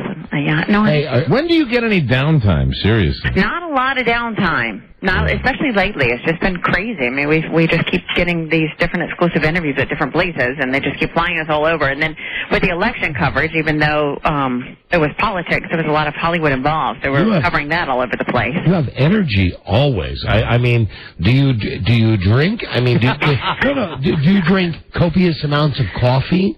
I take some good vitamins. Good vitamins. You're not like a Red Bullaholic, are you? So they're coffee shots, I think. That's what they are. Okay. I just have very, very strong black coffee. On your show tonight, I don't even have we didn't even get the email today. I don't know. Are you going to talk about the picture of Tara Reid? Is that even going to enter into? You know what's so funny tonight in the show? You got to see this. We show it to Colin Farrell. We were interviewing him for Alexander, so he was talking about this huge, raw love scene that he has with Rosario Dawson. And so we're to go, speaking of Raw, Billy Bush hands him the picture of Tara Reid. Oh, very cool. Billy, actually, this is how we get all these exclusive interviews. You see, we just promise things at the end of the interview. Billy's like, I have a picture of Tara Reid, topless, and I'll show it to you after the interview. Now, let me just show Mike and anybody in the room who hasn't seen it. This was at P. Diddy's party over the weekend. Have you seen the picture, Mike? That's where she was getting she had the photo up, and she didn't know that her top had come down. Yeah, and wardrobe malfunction. Or did she? I mean, it looked to me. I saw the videotape where it was pixelated out, and it looked to me like maybe she was really just caught up in the moment. Or I've got a lot of stuff on this that I'm sure Nancy doesn't need to hear, like the many plastic surgeons who are now coming out and saying, well, not only is this a breast job, this is a bad breast job. Oh, really? Oh, okay. All right. Oh, yeah. I know you don't want to get into that area. But it's good news to know that you will be discussing the picture of Tara Reid tonight on Access Hollywood. Yes, somewhat, along with the violent love scene in Alexander. We get Colin's reaction to that. It's actually really interesting to hear how they went about filming it. And Rosario gave him a black eye while doing it. Oh, really? Nancy, there was a lot of talk about the gay undertones of Alexander. I mean, beyond Colin Farrell liking to walk around, without his clothes on, which I guess was part of the script. And now, this is the Oliver Stone movie, right? Right. All right, so this is the one I'm talking about, that he was worried that there were these gay overtones, that Colin Farrell said, hey, what's the deal with the guy? I bet you didn't want to talk about this, did you? Well, you know what? See, I can defer it because Billy did the interview with Colin. Well, does Billy get into that with Colin at all? I mean, I know it's really not Access Hollywood style to say, boy, the movie's supposed to be so... Well, what is it? Because Alexander the Great? I mean, you probably did. If there's controversy, that has been in the press, and we'll usually ask the people about it. It's not on tonight's piece, but we have several pieces throughout the week of Alexander, so we may touch on it throughout the week. But there's a lot of other good, juicy tidbits that are on the show tonight. It's actually really interesting because Lindsay Lohan comes out. I don't know if you heard about reports about her estranged father's comments that he made to Us Weekly. No, what did he say? That he had heard rumors that Lindsay was hospitalized because of abuse of drugs and alcohol, and so she has some pretty firm words that she says that we reveal tonight on the show back to her dad. And then Jane Carter, who is the mom of Aaron Carter. Hold on, if I could just stop you for a second. What is up with all of these girls who have their dads? It's really strange, these ones in the biz, and they have so many estranged dads, and it does seem like there's a lot of them out there, huh? It is. I mean, no matter what the circumstances, it does strike me as kind of a low-life move for any father to come out, and talk to the press about the daughter, whether he's been in her life or not. I think that's a little ridiculous.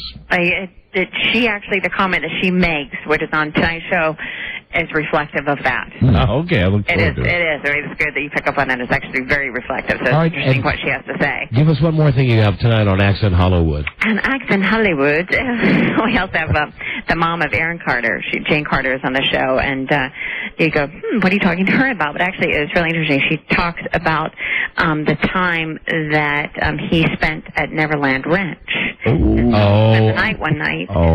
Didn't come back, and how worried she was, and what actually happened, and what she claims that Michael gave Aaron.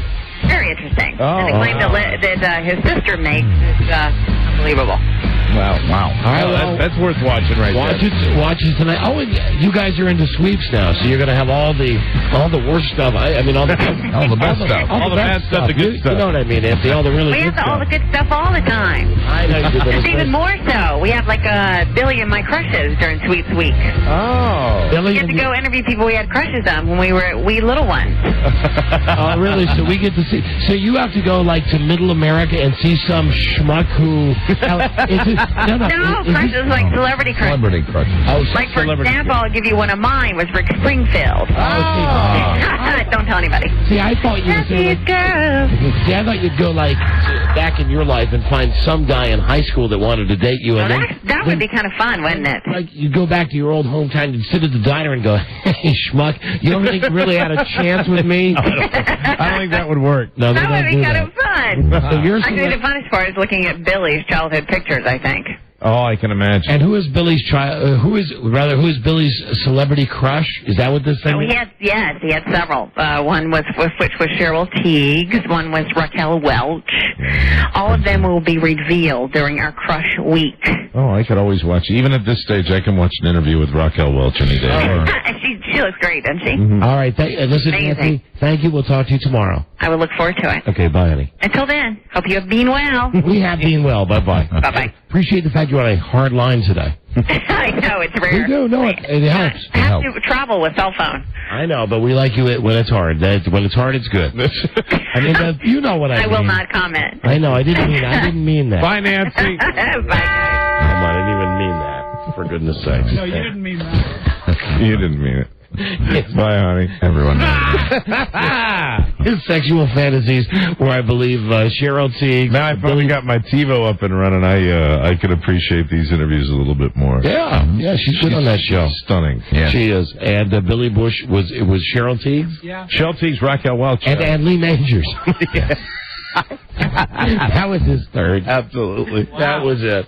All right, so here's the picture of Tara Reid that everybody's seen on the internet, and what the plastic surgeons say. I'm still getting by Lee Majors. I'm Billy Bush. Tonight I'll interview one of my high school crushes, Lee Majors. The Fall Guy. Man, I loved you on the Fall Guy. I hated those chicks, though. The deal with Tara Reid is that the plastic surgeons who have looked at this, and remember, we don't do the show that we used to. I'll be very clinical about this so they don't delete it out. The doctors say that her breast job is through the nipple. And obviously, as far as those go, it's not a good one. Well, yeah, and I mean, even from the distance that I'm looking at this, you can kind of tell that. So, let's see. Tara Reid, after this picture was taken, after she accidentally exposed her entire left boob at Puff Daddy's birthday party, Thursday night, she says, "I am known as a retard. I want to grow up. I don't want to be the drunk girl." Well, too late, honey. And was she buzzed when this picture was taken? Is that why she was like, no? I saw the video, and she's standing there grinning at the media, and someone comes over, right? Somebody comes over and puts her dress back up on the shoulder. The left shoulder strap of the dress came down as she removed her fur. She had some, all right. That's how it went. kind of a fur on her shoulder. She removed that for the photographers. They started taking the pictures, and this is the part that I've not seen the video, only the still photo here, that she was partially naked and didn't know it until somebody came up. I believe that. You can look at her face. She was oblivious to that. She didn't know that was going on. How could you not know that puppy's hanging out? I wouldn't. Yeah. I find it. But see how loose that top is in the first place? I mean, and if she was taking her coat off. Please to be noticed the scarring. Yeah. Take a good look at that up close. That is Mike. a very loose top. That top is the second loosest thing in the picture. Let's see. It's not a wardrobe malfunction, like Janet Jackson, she says. I don't want to have my picture taken like this. Please don't print this picture. Like you could print this picture in the newspaper anyway. Okay, so London. So what's the deal with the plastic surgeons? Okay, the type of surgery. What are you just staring at it, Mike? What are you doing? An inch from his face. I'm staring at it. The type of plastic surgery where you go through the nipple can increase the risk of problems with mammograms and nipple sensation. Mammogram. Could hurt if she ever wanted to breastfeed. Doctors are also worried about, by doctors I mean plastic surgeons, worried that Tara Reid wasn't wearing a bra Thursday night. Really? Because she's pregnant. Doctors are worried? Well, she's pregnant. Oh. And in the first 3 to 6 months, you want to wear some kind of support. No, first. Oh, no, hold on. After her implant, she's not pregnant. No. But after the surgery, you'd want to wear the support. Yeah. Well, what are we saying that this is a brand new one? Yeah. Yeah. That's what the doctors are saying, the plastic surgeons, that she just got these within the last couple of weeks. Collateral damage. Maybe a month. Yeah. We're almost finished here, Ms. Reed. Yeah, so that's it. She's not. Good.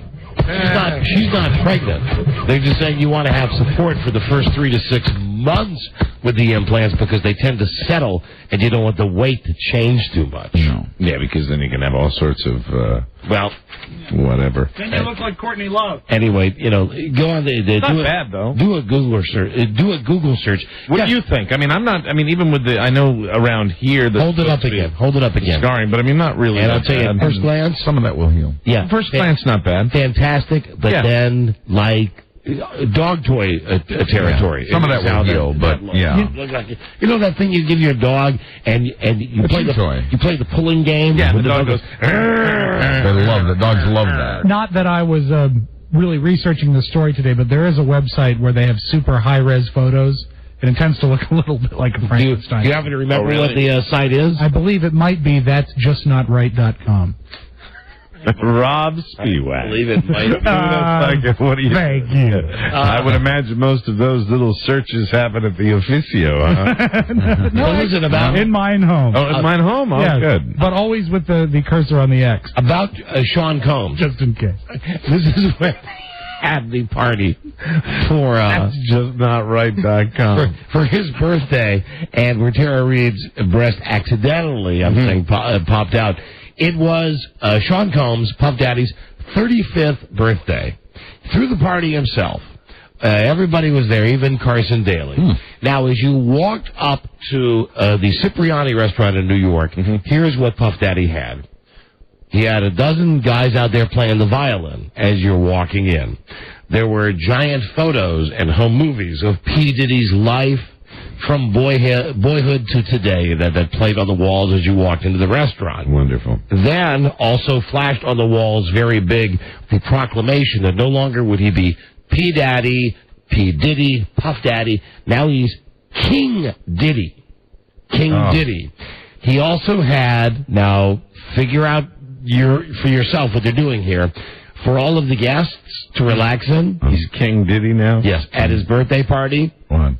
Each guest was given the use of porcelain bathtubs and queen-size beds for his birthday party. That's nice. If you wanted to take a bath or get a hot tub and then just take a nap and chill out. He also had a rendition of Hey Big Spender. Now, you know that song, Hey Big Spender? Okay, he spared no expense when it comes to changing the lyrics. He did pay for 35 semi-nude girls to run down in formation and then sing, Hey P. Diddy, spend a little time with me. Wow. He also had a 35-foot ice sculpture of his name. You know the logo. The new one or the old one, right? For his logo for his clothing. Sean Combs. Oh, I see. And he also had go-go dancers, acrobats, and hookers. Wow. And that's a party. When asked why, because I'm 35. dog. Is that what he said? That's it. Cause, C-U-Z, I'm 35, dog, D-A-W-G. Did you get your invitation this year to his party? I did not. Did you get yours? No, mine must have been lost in the mail. And here we go back with fake boobs. Tara Reid leads right into Kobe Bryant. He's got fake ones? Well, no. The girl that he allegedly did whatever he did with, the accuser. Yeah, right. Thank you again to SmokingGun.com. They come up with the best stuff for us. They sent over these new court documents that have just been released because the Kobe Bryant rape case, has been, they sent them away. Let's see. Kobe's accuser was looking to cash in on her allegations. There's a girl who may have ended up being a witness for the girl. Said 1 month after she accused Kobe Bryant of rape, she was considering a civil lawsuit. And she said if she got any money out of it, this is what the girl wanted to do. The girl who had been abused allegedly by Kobe Bryant. She wanted to open a recording studio, buy herself breast augmentation surgery, and buy a pet koala bear for her best friend. Of course. Sounds like a bright girl. Sounds like a real genius. Which comes first, the koala bear or the breast augmentation? And Mike, in order, it's recording studio. Recording studio, well, there's the practical thing. Then breast job, then koala bear for a friend. Because, with the recording studio, you can make hit records and make money. And with the koala bear, you're just set. Yeah. I know. You're not going to hear this on Fox News because they're fair and balanced. I did catch this on CNN. A report that the White House is denying. But they're looking now, and this is no big deal, but the reports are that the pressure of the campaign got to Laura Bush and that she started smoking again during the last month of the campaign. Wow. Apparently, I don't know the website, is it nicotinemaster.com, whatever the website is, they're looking for anybody with a picture of the First Lady, of Laura Bush smoking. She gave up smoking back in the day, around the time that he allegedly gave up drinking. Right. So and now they could both smoke and drink and it would be fine. She's back. She's back on the habit. A White House insider says no one was allowed to see her smoking. This was one of the big campaign moves. Right. Not allowed to see this. At events where she appeared, they would have a room off to the side where she could close the door and she would chain smoke between 7 and 10 cigarettes before she would come out on stage. Then after she would get together with the family and everything, she'd go back to the room where she'd have another 10 to 15 cigarettes. Oh, my God. This is great. Now, let me see. The White House says this is ridiculous. Laura Bush did not use a smoking room, and can this thing please go away now? She did not. And if she did, it is carte blanche, as we promised each other. I can get back on the juice. Also, smoking. Oh, let me send this out, Joe. To my friend, Joe, the recently engaged Joe Ardinger. Keanu Reeves snuck onto a fire escape at the Beverly Hills Hilton this past weekend, on Friday night, to have a smoke. So there's a fireman that's walking by and says to him, hey, I know you're Keanu Reeves, but I'm a fireman, and there is a no smoking sign right here. The quote from Keanu Reeves that the fireman put in his report was, Keanu said, chill out, man.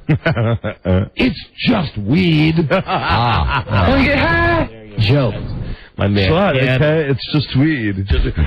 Whoa. Whoa. This is like great weed. Whoa, it's just weed. And speed weed. For the feel goods. Yes. Let me see if my brother's going to be set here. Let me see if he'll be set after the we got a stop set coming up, and I'd love to get my brother on here with a story about the train accident. Sure. And if you're just tuning in now, I mentioned this at the beginning part of the show. My brother involved in some vehicular, not manslaughter. No. But, hey, dude. Hey, man. Listen, if we do a stop set here, can I call you back in 10 minutes and you can tell everybody what happened this weekend? Oh, you going to call me in 10 minutes? Yeah. Will that work out? Yeah, that's fine. Now, Jimmy's concern during the commercial set was that I had somehow portrayed him the wrong way in this. Oh, no. And Jimmy, what you don't know is I've not portrayed you in any way. No. I screwed up. I screwed up. I just don't know the facts. There are a lot of questions that all of us have about you running into a car that ran into a moving train on We just want to hear all the details, Jim. Okay. All right, I'll call you back in 10. Okay, bye. Okay, bye. You haven't portrayed him in any way that, you've just given us the facts. Right. I think it was a couple of us that said I'm dumb. That was it. His comment to me was, dude, if I didn't have bad luck, I'd have no luck at all. Right, that's the point. And then I said, what happened? And he said, well, I'll tell you. Do you want the long version or the short version? This is Saturday morning, very early. I said, come on, give me the short version. Okay. I ran into a car, ran into a train, and the train was going about 25, and it dragged the car for about 10 feet, and my car's totaled. No one's hurt, but the conductor says I'm going to have to pay for the damage to the engine, and there's the cops are writing me a ticket, and my car's totaled. Wow. Bad luck went into my accelerator foot. But first...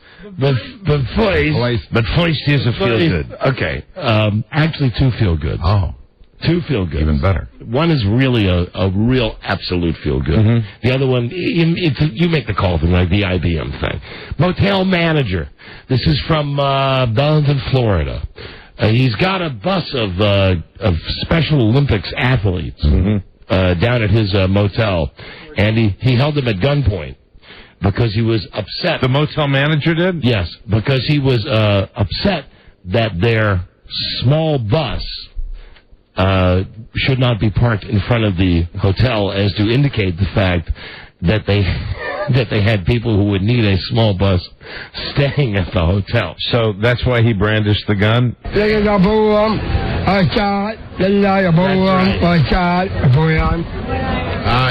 understand that. I'm sorry. That's right. There was 19 athletes on board. Right. Aged 8 to 22. And anyway, the guy came out in front of the place. What, did she get out of here? He said, move the truck out back. Move the bus out back. Mm-hmm. And they said, what have they said? And he said...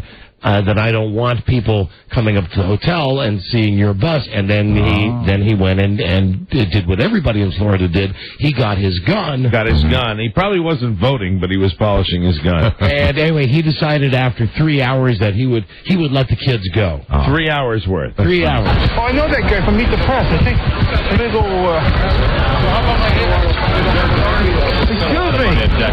Excuse me, sir. Excuse me. Oh. Yeah, wait a minute. Excuse me, sir. Are you Tim?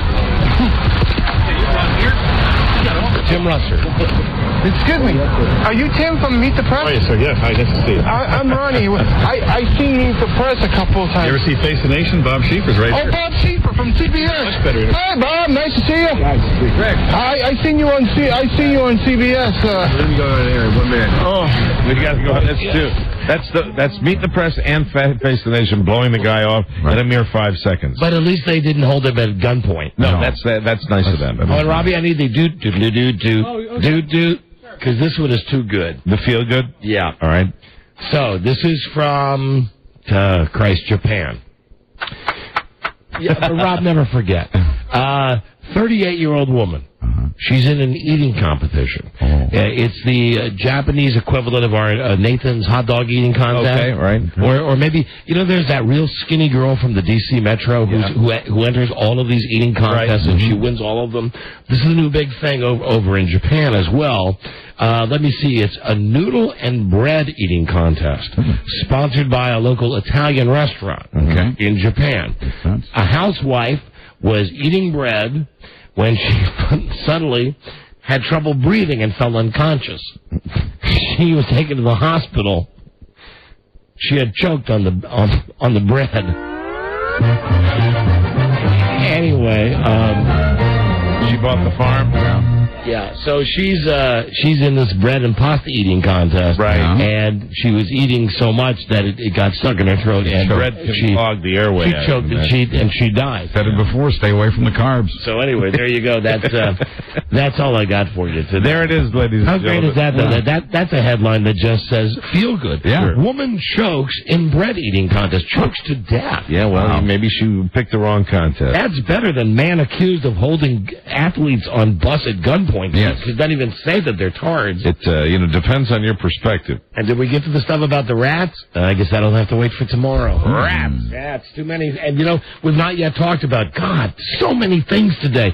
The Dallas reunion show. I know we had Charlene Tilton on Friday. Let me just say, P.U. to that whole show last night. Did you spend any time with that? Yeah, I spent a lot of time with it, and I found it very, very sad. I find all those reunion shows where they're all like one step away from the casket, I find them very, very sad. The thing that Freda mentioned to me, we're watching, it was first the awful, homemade video quality when they were really bad being interviewed out of Except for the one where Lucy was by the pool and adjusting her bathing suit. I kind of enjoyed that one. And another one with Victoria Principal coming up to the camera in a very suggestive way with Larry Hagman's home movies. But then you flip back to Larry Hagman, and Larry Hagman, the present day Larry Hagman, looks like he's on the last stages of his second. Ken Kirchhoff, stroke survivor. I think so. Cliff Barnes. Yeah. And Freda said to me, it looks like a bad infomercial. Yeah. The new footage is horrible. Yeah, that's what we were mainly looking at last night. And phony and silly. Awful. Does Larry Hagman really wax and twist his eyebrows to make him come to a point like that? I don't know. Because it really looks like a villain's mustache. I think my favorite part was when Charlene Tilton was on with the guy that was Ray Krebs, two people that really didn't have big parts on the show. Right. And they had the forced dialogue where he said, well, darling, you certainly had your moments at South Fork. And then she said, and Ray, who will forget the time that you saw the guy in the hospital? And they go to a clip. It had to be out of 200 episodes, the one episode when this guy Ray Krebs actually had something to do. He had to pull the plug on someone who was dying. And I found when I watched the reunion special, I was very, very gratified that even back in the day, I hadn't watched Dallas. Because I thought it was garbage back then. It looked like garbage, really. And here's the thing, and you see it 25 years later, and we were thinking this was we were watching this. The quality of this reunion show aside, we're watching this. Both Freda and I were saying, can you believe that we actually used to watch this every week? And it was everybody huge. did. I mean, everybody. It was when we had Charlene Tilton on the show. I mean, it was the hottest show on television. Did you see when the old men threw Tilton into the pool? Yes. Yeah. When she got out, the pool was half empty. That was really. But also that was forced to. Also kind of cheesy. That Victoria Principal, who I didn't think looked that great. No, she looked like a muppet. The best one was. Did you see the spot that obviously her deal was? I'll be on the show if I get some national TV commercials for my beauty creams. Yeah, no, I think that was I think there were a lot of deals. The best looking was the one that shot JR. Catherine Crosby. Catherine Crosby, I think it was. Yeah. She still, she looked okay. I think that the best beauty product that Victoria Principal sells apparently is a face widener.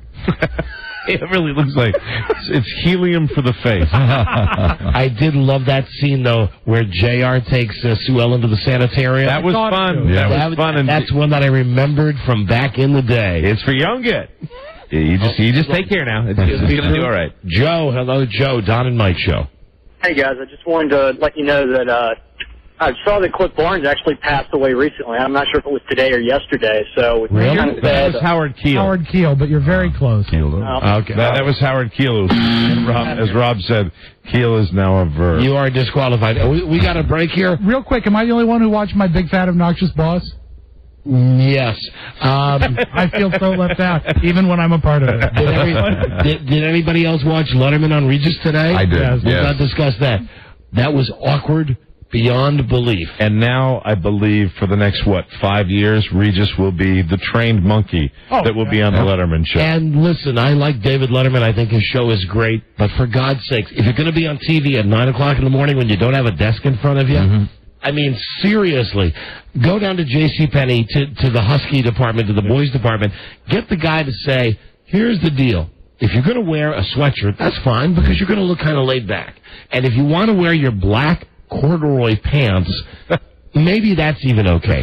But how about underneath them? Not the gigantic, cheerleader, pom-pom girl style, big just gigantic, fluffy, white athletic socks. Yeah. The open shoes like slippers, so you see a lot of socks. With brown, crappy loafers. And he was showing a lot of leg like Sonny. Well, he didn't care. It was Regis' show. He didn't care at all. For him, that's like going into hiding. It was good, though. Yeah, I'll come on your show. But I'll wear what I wear during pregame. We all watched it this morning. And the last TV note that we have to mention, it's on tonight. We'll have full coverage for you tomorrow. Our dream tonight on CNN. Larry interviews Jerry. Oh, the best. And Jerry Lewis? We'll be recording that. Oh, yeah, and we can only hope that he'll discuss going over the wall and hugging 10 men. No, not Jerry Lewis. Jerry Stiller. I was bleeding to death. I was bleeding to death. There's only one Larry. There's only one Jerry. And, boy, they do like to talk to each other. I think it'll be a fine show. So we'll have that tomorrow. Buzz, of all of these things that we just discussed, yes, did you watch the Dallas reunion? No, never watched the original Dallas, so it made no sense to watch the reunion. Did you watch My Big Fat Obnoxious Boss? No, not a fan of reality shows. I know you did watch the Regis, though. I did. I enjoyed that very much, especially the third segment, which was one segment too many with Letterman. Yeah, that's the last part. I forgot to tell you, Mike, that they had Regis' whole thing was, David Letterman never has dinner with me. Right. So they pulled Letterman out for a third segment, and Regis says, here over on the other side of the set, they had a dinner table and real food. Yeah. And steak and potatoes. And Letterman said, what's going on? And Regis said, sit down, let's have dinner. We're going to finally have dinner together. And 9:30 in the morning. Regis was so into it. It weirdly reminded me of the way that I must have come off with Brian Wilson when he was on the show. No, this is worse. Because Regis was sitting there at this fake dinner on the Regis and Kelly show. You're the greatest, Dave. And he starts by cutting his meat, and he says to Letterman, so I went to a movie last night. What did you do? And Letterman looks at him like, do you think we're really going to pretend that we're having a meal here? Dave didn't want to play. Couldn't have been more uncomfortable. But he ended up having to save the segment. Right, I mean, he ended up taking control of. Letterman is sitting there being interviewed on the Regis show, right? And Letterman turns to the crowd and goes, "Yeah, how many of you were in the marathon yesterday? Yeah. And then during this tedious dinner segment, at one point Letterman gets so just full of just waiting for it to end. He starts saying, Regis and Kelly, I want to thank you for having me on your show. It's been a real pleasure. And Kelly Ripa, the funny one, she says, wait a minute, hold on. You know what's really funny? It's like, you're ending the segment. And the segment's not over yet. You're ending our show. You're ending our show, our segment. So he hated being there. It was in the end, maybe. But it was calling in the marker, I think, of all the years that Regis had just, knew that. Where Letterman snaps his fingers and Regis jumps, he comes on the show. Regis is his butt boy. There's no doubt about that. Can you imagine now what he's going to be? Permanently. I owe you, big guy. And the one thing, I know, I'll get this in 30 seconds so we don't run super late. They're talking about television. And Regis says, seriously to Letterman, he says, explain one thing to me, big man. He says, when you're doing your show on CBS and you call me up at home and then you just hang up on me after I say hello, he says, seriously, he goes, what's the comedy in that? Like an old man. Yeah. And where's the funny in that? And then Letterman because Letterman's on this show and he's got to be like nice because it's 9 o'clock in the morning. Right. He goes through this whole thing about kissing Regis's ass and well, it's only the biggest people in the business that you take the shots at, and it's only because you're an icon. But he's being totally insincere. Yeah, and I could never hope to wear your toupee, Regis. You're the greatest. So when you call and hang up on me, where's the humor in that? A little payback from Regis on that one. Humor in that? How are you? Listen, big man. Go to the. That was the Letterman said. Tell me about it, big man. Don't call me big man. When we come back, we'll go live to Wisconsin with my brother. This is the Don and Mike Show. Cousin! What do you think of my spread, huh? Can you believe it? They used to test H-bombs on this beautiful piece of property. Eddie, don't you worry about radiation. All I know, Clark, is that my teeth have never been whiter and my garden is spitting out 50-pound tomatoes. The Don and Mike Show. All right, time to call Jimmy here. You don't have to be an idiot to understand Don Geronimo and Mike O'Mara. Oh, yes, you do. Yeah, idiots get us better. Here you go. Reno on KBZZ. The Buzz. How about in Austin? Austin, Texas, the Coyote. How about you? Quantical 4.3. York, Pennsylvania. WOAK. And Portland, Oregon. Max. Max 910. That would be Salem, Oregon, also.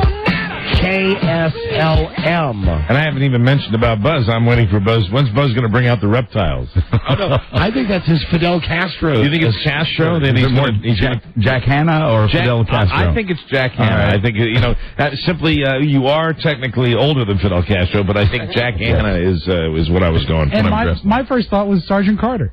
Sergeant Carter. Pile. Like the relaxed Sergeant Carter around the barracks. Pile. Casual Carter. Let's see, Friday on the show, we'll have Rich Eisen on from the NFL Network and his show NFL Total Access. Rich is brought to us by Tower Records at Tower.com.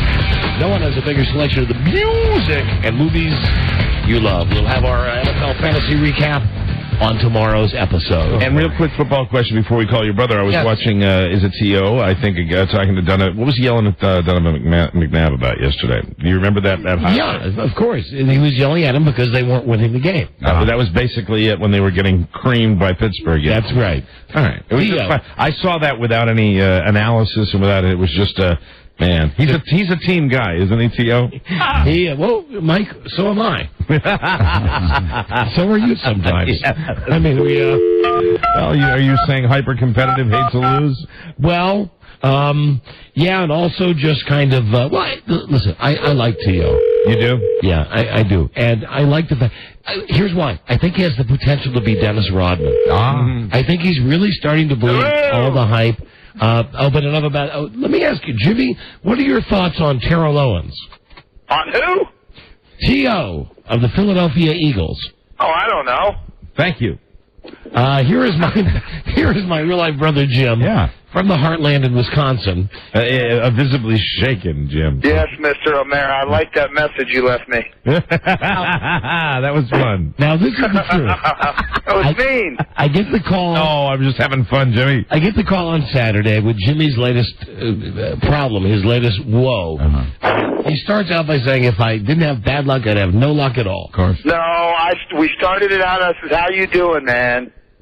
I started it off nonchalantly. Now, come on. You. Okay, then he starts to tell me, and please. But you did have some pretty bad luck over the weekend. Yes.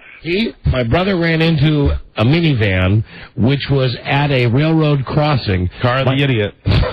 My brother locked bumpers with the car in front of him, which he hit, pushing that car onto the railroad tracks. A Wisconsin railroad car then came down the tracks, hit the minivan, drug both cars for a space, totally totaled my brother's car. I got to hear the details. Yeah. Well, all right, that's not altogether accurate. No? All right, well, tell us exactly what happened. I'm here to clear it up, right? Yeah, right. Do it. I want to hear all the details, Jimmy. What? I want to hear all the details. Okay, are you guys ready? Yeah. We're ready. All right, now, the whole time I'm explaining this, now this is a lesson to be learned. Right. All right, now I was heading to work Saturday morning, 5:30 in the morning. Yes. All right, it's dark. Okay. Yeah, it was dark, and I was tootling along, and we crossed over the first set of tracks, no problem. We come up to the second set of railroad tracks, and this lady in an old beat-up minivan, everybody slows down for the tracks, because they're kind of rough. Right. Well, she gets right to the tracks, and the flashing lights go on, saying that there's a train coming. Yes. She hits the brakes once and lets off the brakes. So everybody thought that she was going to proceed on through. Right, just slowing down. Before the gate came down. Right. But at the last second, this chick locks up the brakes on her minivan and comes to a complete stop. What is she thinking? What is she thinking, stopping with an oncoming train coming her way? How dare she? I don't know. Yeah. So what? But I mean, there's a good 20, 30 seconds before the gate drops. Right. And you guys know everybody beats the gate. Well, not everybody. So you saw her and you were going to follow her through you didn't over beat the tracks, gate. right? No, I wasn't going to follow her. I started slowing down, but then I noticed that she came, jammed on her brakes, so I hit my brakes a little harder, and it was like 30 degrees out, so there was dew and stuff on the road. Wow. My brakes locked up. Yes. Okay? Yeah. Yeah. I slid with locked up brakes. I slid into the back of her and punched her in the butt. Right. Yeah, bumper to bumper, you mean, right? Yeah. Okay. Anyway, I proceeded to push her car onto the tracks. Oh, my God. And a train's coming. Yeah, the train was about 300 yards away. Are you terrified at this point? I wasn't terrified. Well, I can't say what I said before I hit her, but you know what it is. Well, you said OS or OF or whatever the word is. Right. Yeah, right. So I put my car in reverse and tried to back up away from her. Yes.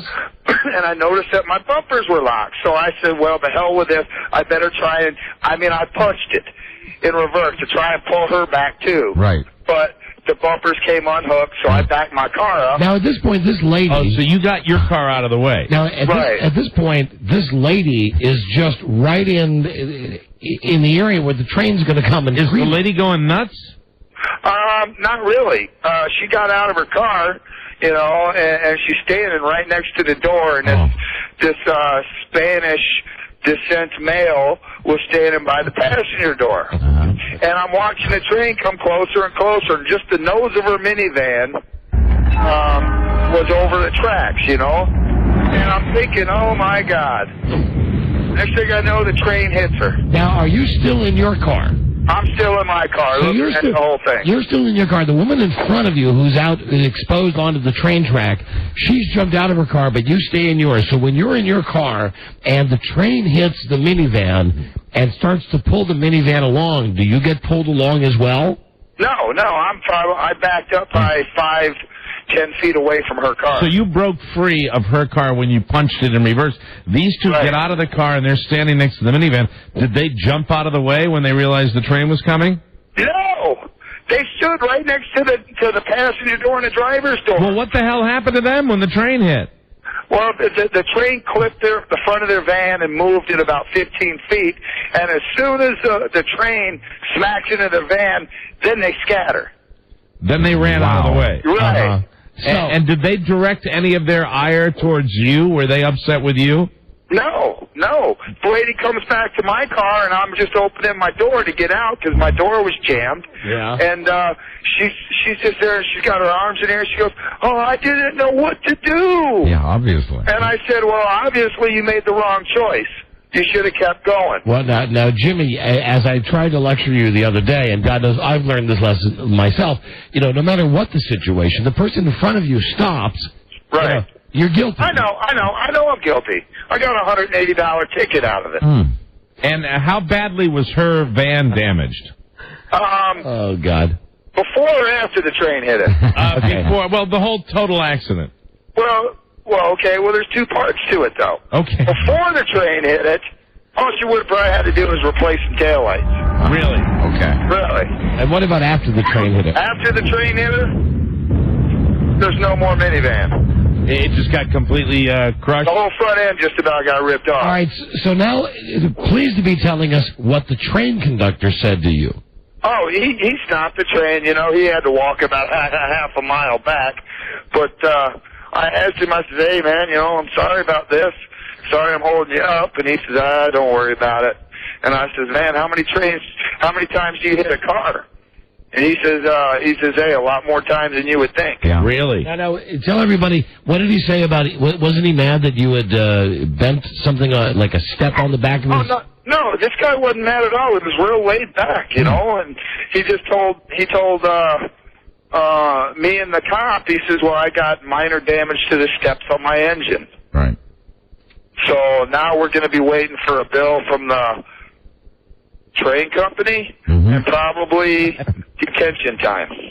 And probably the train was stopped for about an hour.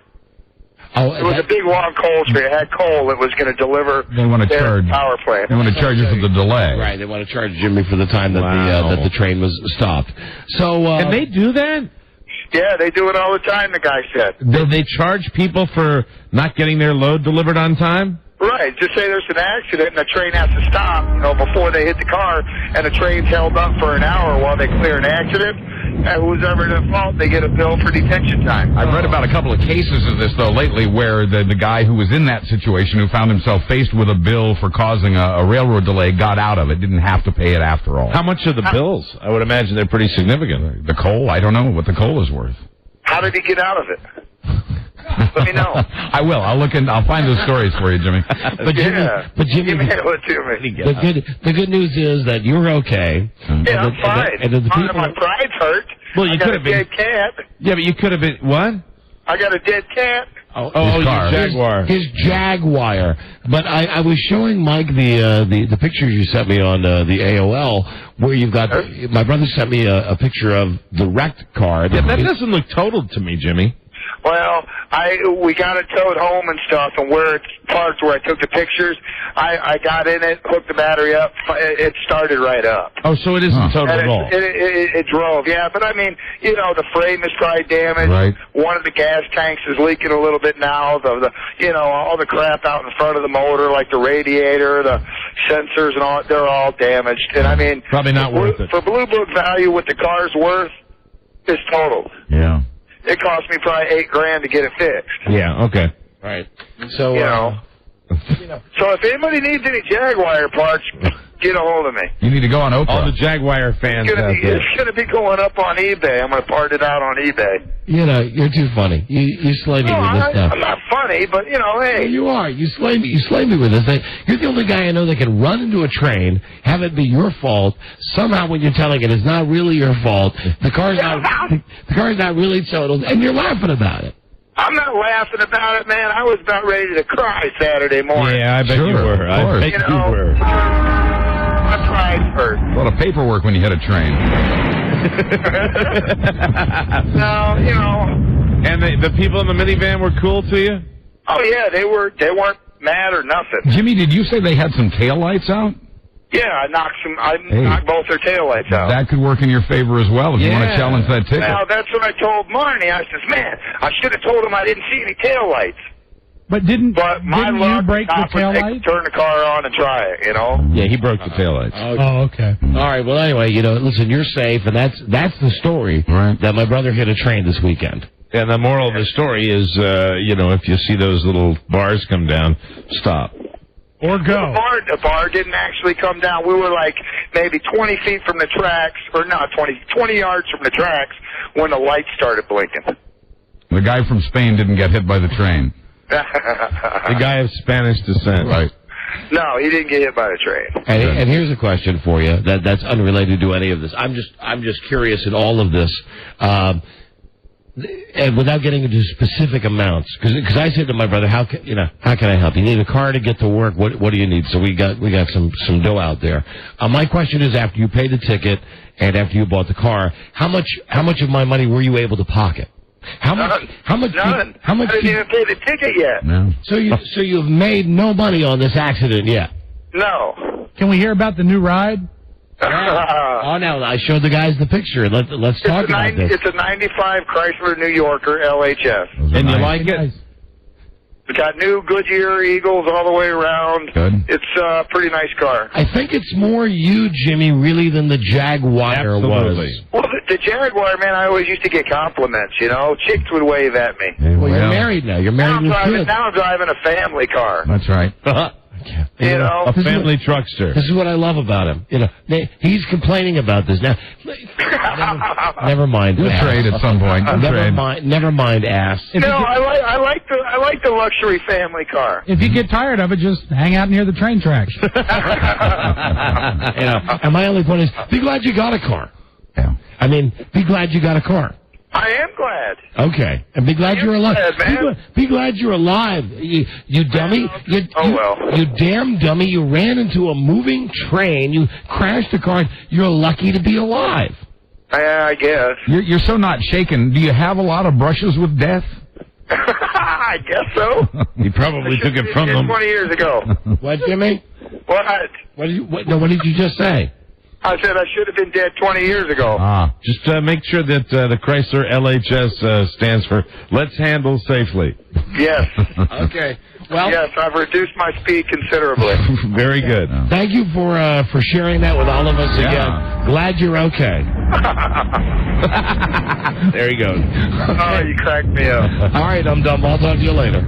All right, dude. Thanks. Okay, all right. Stay on the right track. Bye-bye. Stay on the right track. LHS, let's hook up the seatbelt. JPS. Wow. My brother. Yeah. Ain't he a piece of work? He's a piece of work, but, he gave us all the details. Yep. It sounds like everybody's going to be just fine. You know, anybody else, I got to think you'd at least be a little shaken. Regardless of the speed. I'd be freaked out, if I knew that I was responsible for almost killing 2 people. Not Jimmy. It wasn't his brush with death. It was those people in the minivan. He's not bothered by it at all. Phone scan. Here we go. We got just enough time for a mini phone scan, so get on the line to get on the air. We'll take your on-screen calls on any topic. Our phone number 877-365-3636. Okay, call us now for the phone scan. My brother is very trainable. I'm all right or so. We'll be back with your call. This is the Don and Mike Show. Okay, I get it. You're joking. Well, I've got a sense of humor. I laugh at Tony Danza. Of course, if you aren't joking, I feel bad and I apologize. I laugh at Tony Danza. I laugh at Tony Danza. I laugh at Tony Danza. All right, that's it. The Don and Mike Show. They love wigs and the women who wear them. Don Geronimo and Mike O'Mara. Uh-oh. Sounds like somebody's got a case of the Mongoose. All right, let's get right into these calls. At 877-365-3636, the rotating random phone scan. Here we go. On-screen calls from anywhere. Anybody. Hello. Don and Mike Show. Don and G, get ready for the train crash sound. Why? Because it's me on the phone. I'm a train wreck of a show. I come in and I just... Right. Hello, Don and Mike Show. Hello, Don and Mike. See, that's what my brother should have done. Yeah. Simply apply the brakes Gently but swiftly. As soon as you find out there's a man of Spanish descent on the telephone in front of you, telling you that he's going to be a troublesome caller. I'm a train wreck of a show. That's what he said. And now he's sucking dial tone. Hello. Hello, Don and Mike. Radio God. Howdy. Yes, I would like to say, your Pittsburgh listener here. Congratulations on your big win. And hold on, let me just say, you said that in a way that would give someone the impression that we only have one listener in Pittsburgh, and I'm here to tell you that we actually have 3. Yeah. No, Don, that's not. Well, maybe a hint, but although I am a truck driver, I've listened to you up and down Washington, back and forth to Pittsburgh, and you did come to Pittsburgh, but it's no fault of yours here. You wouldn't know you're on the air with the piss poor reception and plus no advertisement, but I'm spreading the word, Okay, well, He's doing the work. We appreciate you doing the best. And I was congratulating you simply on the second week in a row that your team has pulled out a great victory over an undefeated team. The Pittsburgh Steelers fan. Yes, absolutely. Are you a Steelers fan? Well, I'm probably around your age. I'm 42. So in 1974, I was 13 years old when everything started happening for the Steelers. It's an immaculate reception. Hey, can you do me a favor? Yes. Can you count backwards from 5? Please. 5, 4, 3, 2, 1. Right. Is it common for an English master's degree to get a job driving a truck? Very uncommon. Don and Mike Show. Hello. Hey, Don. Hey, Mike. Hey, Buzz. And we never found out whether he was a fan. Of the Steelers? Yeah, we never really. He started to tell a story. A long story. And we have 3 listeners. It included times and dates. I don't care what he says. We have 3 listeners in Pittsburgh. Yeah, we do. That was the immaculate phone call. Yeah, I would think that the city of Pittsburgh would be kind of jumping today. Hello, Don and Mike Show. Hey, guys. Hey, you're on the air. Hi. Hey, Mike. Yeah. Hey, I want to let you know I love going out to O'Mara's on Fridays. Hank's Look Around Cafe. Well, stop in anytime and see me. I'll buy you a drink and then 2 for me. Hello, Don and Mike Show. Hello. That's kind of my practice now. It's getting me through these times. Sure. It really is. It's like 1 for someone and 2 for me. Hello, what can we do for you, Nick? I used to have a thing where, if that would happen, I would say buy. Just if somebody wants to buy a shot or something, just pour water in there. That lasted an hour. It isn't any fun. What's the point? Noted restaurateur and radio funny man. Yes, sirree. Hi, I'm Alan Hale. Hank's Look Around Cafe. Hello, Don and Mike Show. Yeah, what station in York, PA are you on? WOIK. What's the numbers for that? Listen, I don't know. Do you want me to come to the bathroom tomorrow and help you clean yourself up? I mean, come on, get out of here. What are you doing? Hello, Don and Mike Show. Congratulations on the Steelers. Hello. This is the Don and Mike Show. Hello? Are you a fan? 1974. Yeah, I'll tell you, Hello, it was a long time Don and ago. Mike Show. Hello, Don. Hello. Are you there? Hello. You are on the air. Don and Mike calling from Mellonville, Ontario, home of Jerry Todd. Jerry Todd. Ellenville, Ontario. Right on, Rick Moranis. What can we do for you? Hey, just want to give you a little abbreviation. I know you guys are masters of abbreviations, all that kind of stuff. SP, I don't know if you're familiar with that one. SP, is it something we can say on the radio? SP as in Sign Princess. Kind of a little bit of code slang that we use up here in Sign the north Princess? of Ellenville. You say SIGN? No, we're in with letters, abbreviations, and we're trying to communicate with a Canadian. I know. When you see a real nice Canadian who's talking at the same time I'm talking and doesn't care about that. Right. Hello, Canadian? Are you a Pittsburgh Steelers fan? Am I a Steelers fan? No, Don't answer a question actually. with a question. Okay, why did you call? Hey, just to give you guys a little bit of abbreviation update, you know? Hey, abbreviation. Up here. Do me a favor, please. Put the abbreviation in the refrigerator. Listen, everybody, hold on. We have a technical issue here. Would you please count down from 3 backwards? 3, 2, 1. Okay, thank you. Hello, Don and Mike Show. It's a new twist. My boys. My boy. What's happening? How you get? Oh, not much. What's going on with you guys? How'd you guys? Fulfilling a 5-year contract minute by minute. How'd fantasy football go this weekend? How are you anyway? I'm well. Very well. Thank you. That's good. What can we do for you? I was just wondering how the fantasy football went. Right, we'll have that on tomorrow's episode, I believe. We talked about since Don just said there are some games that will be played tonight that will have an impact on tomorrow's games. Can we get a sneak peek? Can we get an update? I will tell you, for me, I believe it's not looking good. Do me a favor. Would you count back 3, 2, 1? Okay. All right, go ahead. 3. Yeah. 2. Mm-hmm. Right. Hello, Don and Mike Show.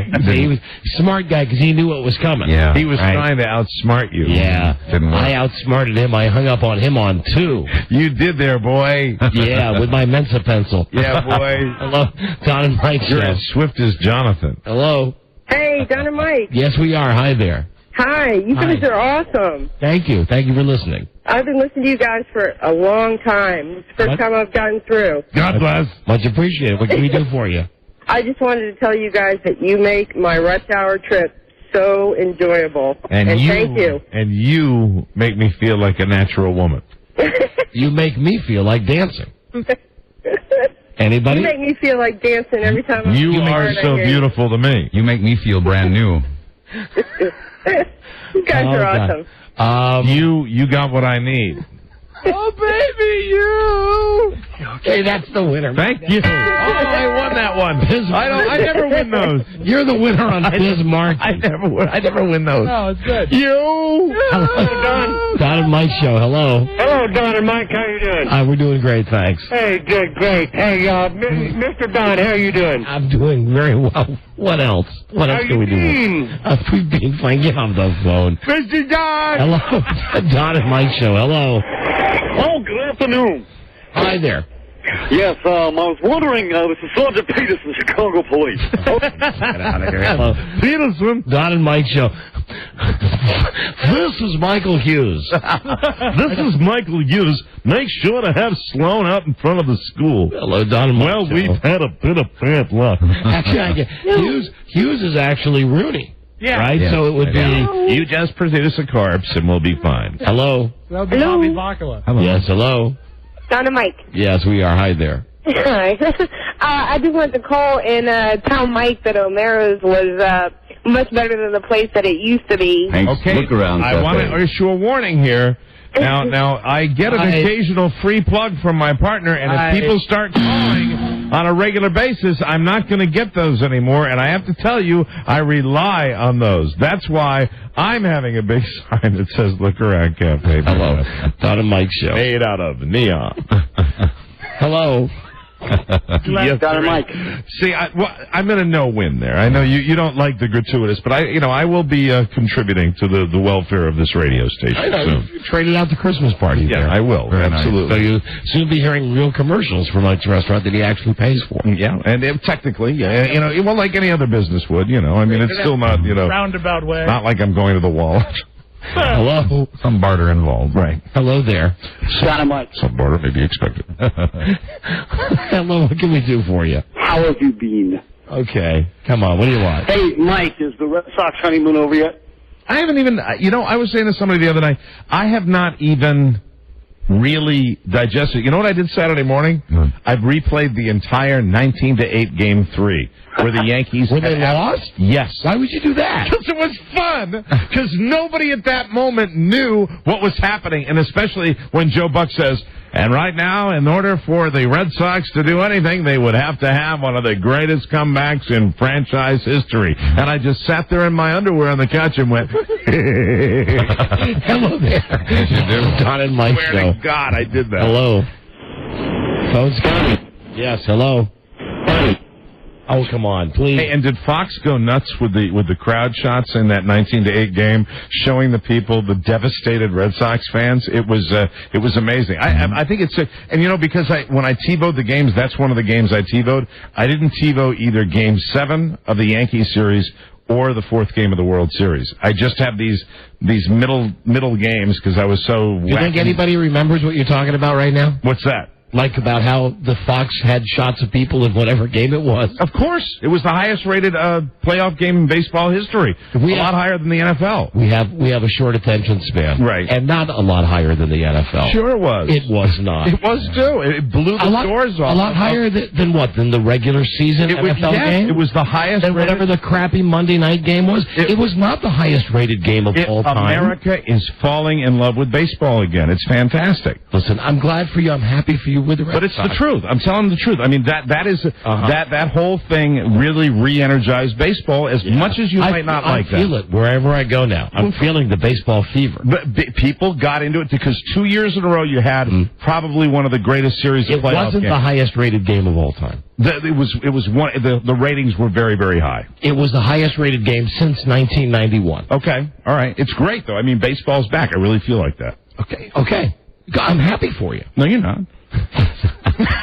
You bastard! I can't win with you. You look at me, and you've got these little eyes looking at me, and you say, "I'm happy for you," and you're not. I only mentioned the fact I'm trying to add some levity to the situation. Right? You said, well, I'm sure everybody remembers in the great 19-8 game that only a retard fan like you would record to begin with. Now, see, when you call me a retard fan, that proves to me that you're incredibly joyful for me. I would say the same about myself recording. Who the hell but a retarded Red Sox fan or a retarded fan of any team would record a loss, come back, watch it, then come on the radio and say, hey, incidentally, this game that was played a month ago, that the Red Sox lost 19-8, who remembers the shots of the people in the crowd? Right. Nobody would but a retard that would tape the game. Well, I was talking about the 19-8 blowout game and that they were showing shots of the crowd.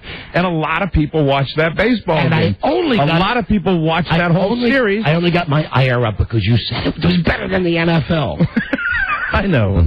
Well, I only said it was better than the NFL because you were calling me a retarded fan without and that's a compliment. It's not a compliment. I'm a retarded Packers fan. I mean, it was incredible. I was sitting there watching the loss. I was watching it because I mean that was just, yes. If I'm a retarded fan, and guilty as charged. You would say the same to me if I came in and I was talking about like a game that was a month ago, an important game with the Packers. I said, who remembers when the Packers were losing the Lions 24-13 and they have the shots of all the people in the stands? You'd say the same thing. If the Packers had played, say, in the championship game before the Super Bowl, and it was less than a month old, in fact, less than 2 weeks old, you probably could make a case that people would remember that. If anybody was a sports fan and they watched the championship game. And that's what this is equal to. Nobody remembers. Well, they would remember it if it was like 2 weeks old, which is what it is. It's still 2 weeks old? No, it's more than 2 weeks old. Well, I mean, with the World Series or the Championship Series? The 19-8 game. If you want to get specific, yes, that would be 3 weeks old. That would be 3 weeks. 3 weeks! Less than a month! I'm still digging it! I'm still loving it. Great.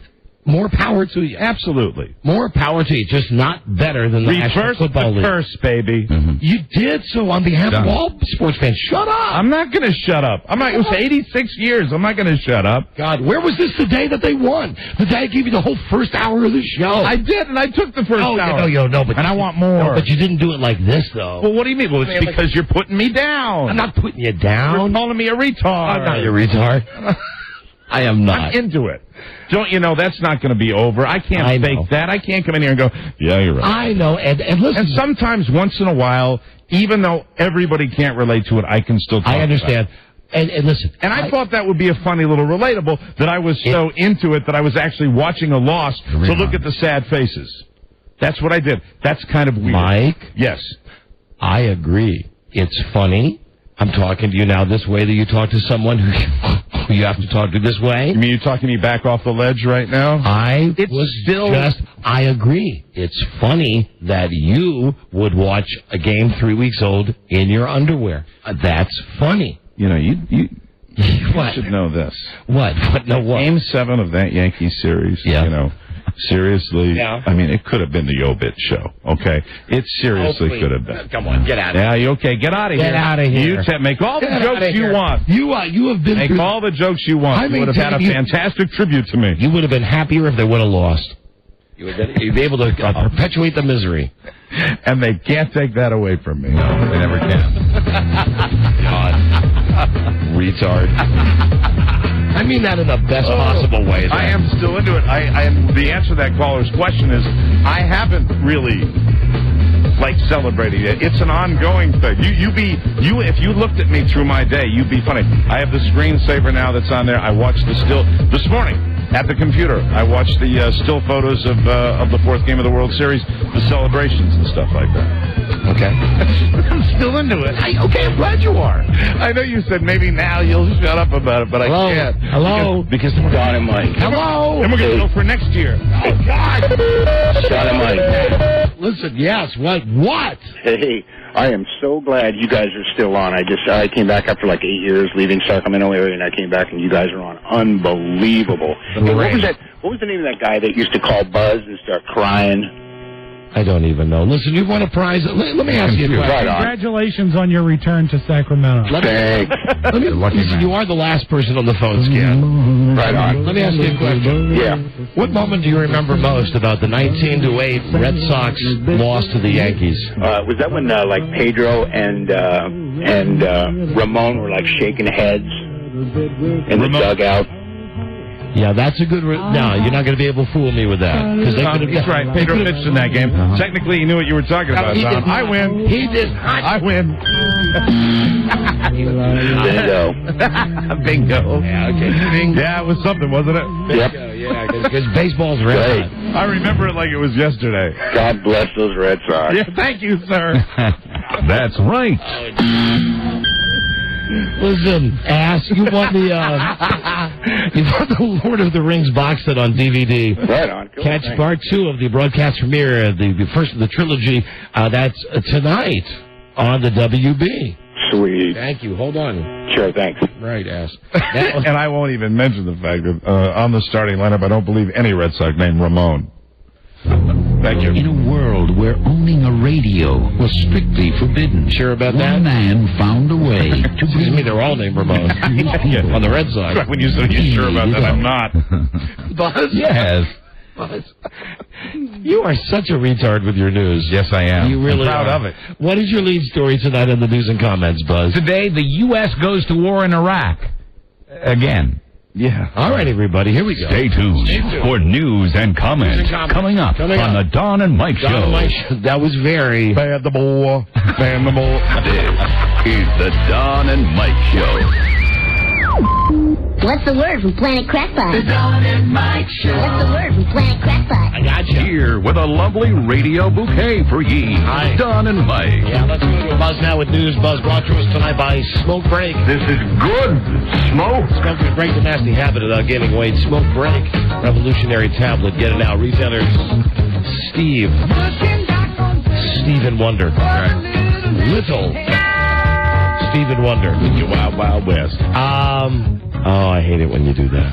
I mean, I hate it. Not just you, Mike. I'm on a roll. No, I meant anybody. All right. You know, because that's one of those Will Smith songs that I don't mind that Will Smith took whatever the He's the Greatest Dancer. And that's one of the getting jiggy with it. And then he got Forget Me Nots, Patrice Rushen, which was Men in Black. That's okay, but don't mess with Steve. Okay, no. That's what I'm saying. All right, I didn't know you hated that. That was just not. That was for everybody, Mike. After the last segment, I wouldn't have done something that I knew you were going to hate again. No. I mean, I wouldn't have. I would have done the opposite, done something you'd enjoy. It would please you. To get back in your good graces. Yeah, because I hate you so bad.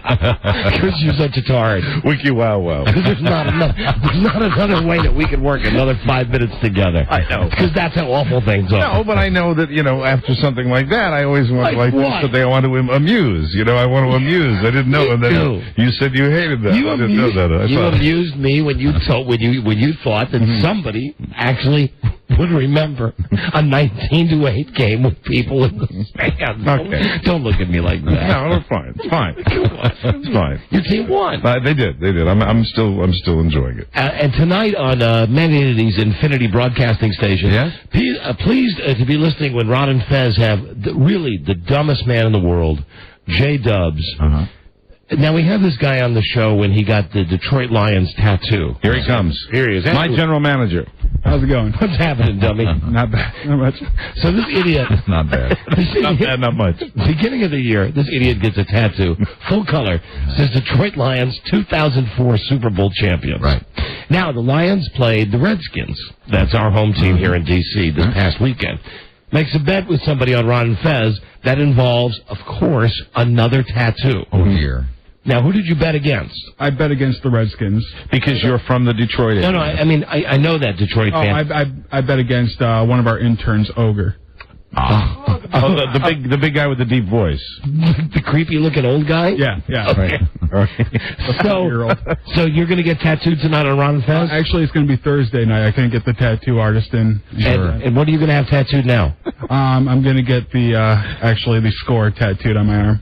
Whereabouts on your arm? On the inside, on the complete opposite side of Very tender. That'll hurt. So it's not been the year you expected, right? No, it's been actually a strong series of bad luck. Yeah. So. No. Anyway, I just wanted to plug that. That's tonight on Ron and Fez. Well, you're giving up your body for the show. That's a good thing. Yeah. Anything you'd like to add to this? How about the other guy? Bring in the weird-looking guy. You mean Ogre? Yeah. We haven't had Ogre on our show. Now I'm frightened. He looks to me... Oh, God. Hold on. It'll come to me as soon as he comes in. Here comes Ogre. This is hi, Ogre. You bet Dubs. I'm just like you looking old guy. Yeah. I mean, listen. Man, what a crew we got around here. How old are you, really? I'll be 40 in April. 40. So I thought that we had the world's oldest phone screener, Ron and Fez. Well, now, what are you, an intern? That's correct. I work for free. Wow. Look at his face.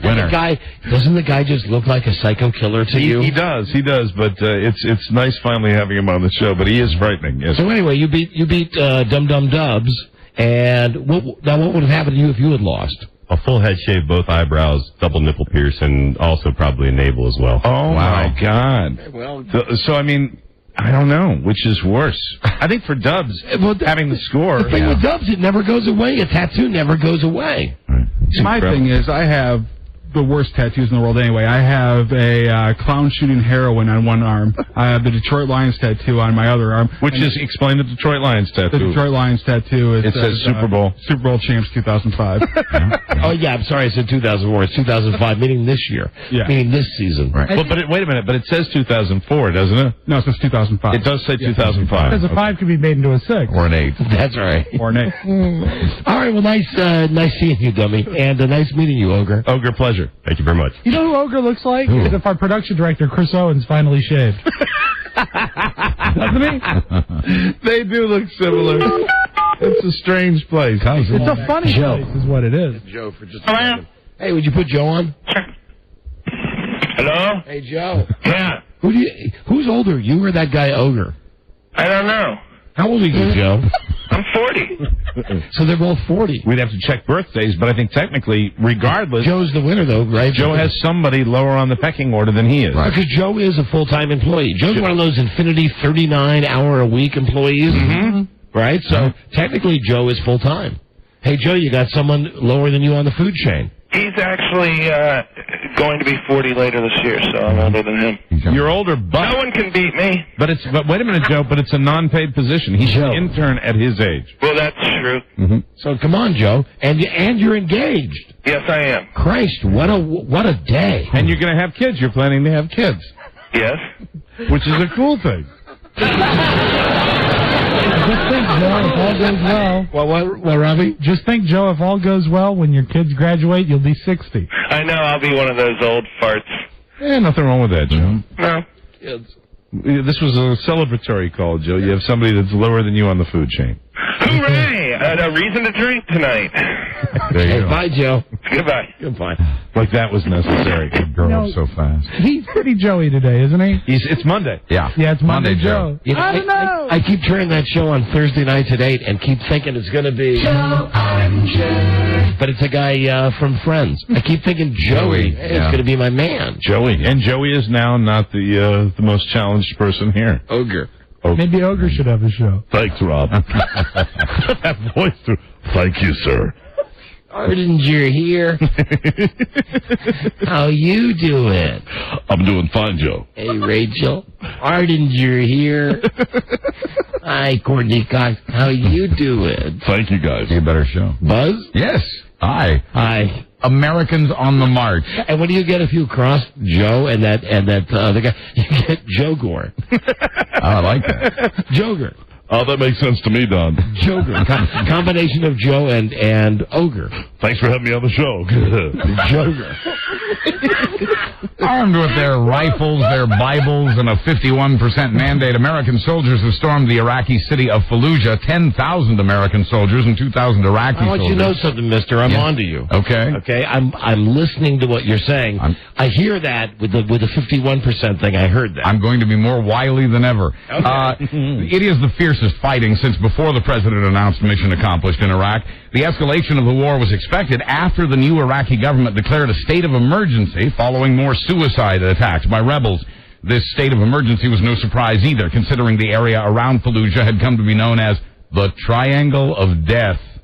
This is Operation Phantom Fury, so state of emergency sounds less menacing. Sounding every bit as menacing, however, are the special U.S. soldiers in the area. They're known as the Black Watch. And listen, here's the thing, and we're all agreed support our troops regardless. And I'm against the war, but and you I think support now, the troops. I mean, whether you voted for Kerry or Bush, now you know we're going in there. Let's go in there and finish the job. Here's the only thing I wish we would do as a nation. I wish we'd stop coming up with the dumb names for whatever it is. This is the Black Watch is now conducting Operation Phantom Fury. Okay, Black Watch. That's like a corps. That's like a group of guys, right? That's a fighting group. It's okay if they have a nickname. Oh, of course. But when you call the entire thing, what is this now? This part of it? The Operation Phantom Fury in the Triangle of Death. That movie Operation Dumbo Drop. Mm-hmm. With Ray Liotta. Mm-hmm. Right. It's like, dudes, don't give every battle a name. I thought it used to be the campaigns were the only things that had names, like Desert Storm. Right. That was the whole campaign. Have we always named? We love the name stuff. No, we've not. I mean, think back. Fairly new. Now, granted, I was 10 or 11, but I know that in Vietnam that we didn't have the Tet Offensive. Anything now where they get the fancy patriotic name. And the Tet Offensive was the other guys, attacking. Yeah, I know, but it seems silly now, but it's going to make the merchandising a lot easier. Yeah, it is. The shirts. And like I've always said, Tet for Tet. That's right. Thank you. Now, just before this That's what Tara Reid said. Just before this new battle in Fallujah, as Marines were massing outside the city, 35 of them, at least in one location, swayed to heavy metal Christian music and prayed. Quoting a first sergeant, church attendance is always up before the big push. You are the sovereign. Your name is holy, they were told. You are the pure, spotless lamb. Victory belongs to the Lord, said a young Marine. 3 Marines stripped down to their underwear to be baptized before the new assault. This is the real deal, though. When you see the shots of those guys, you see the videotape. This is real stuff. Absolutely. And the other thing that I have to say, I swear this is the absolute God's truth. This is not a heavy statement. Please don't delete me out. I'm going to use a word that when I see Fallujah written or I see it in a graphic on TV, the word that comes to my mind is fellatio. No, that won't be delayed, I don't think. No, listen, it's a technical term. I'm not inferring anything sexual. I'm just saying, when I see that word... It reminds you. I'm telling you that, for whatever reason, the way my brain is wired... And when you say that word, 1,000 things to say are spinning around in my brain. Well... Yeah, that was okay. And I can't say any of it. Funny you should bring this up because... Operation Dumbo Drop. As I raised the question, what's the rest of the Grand Coalition up to? Well, the Brits are investigating... Give me just a moment, Buzz, to collect myself.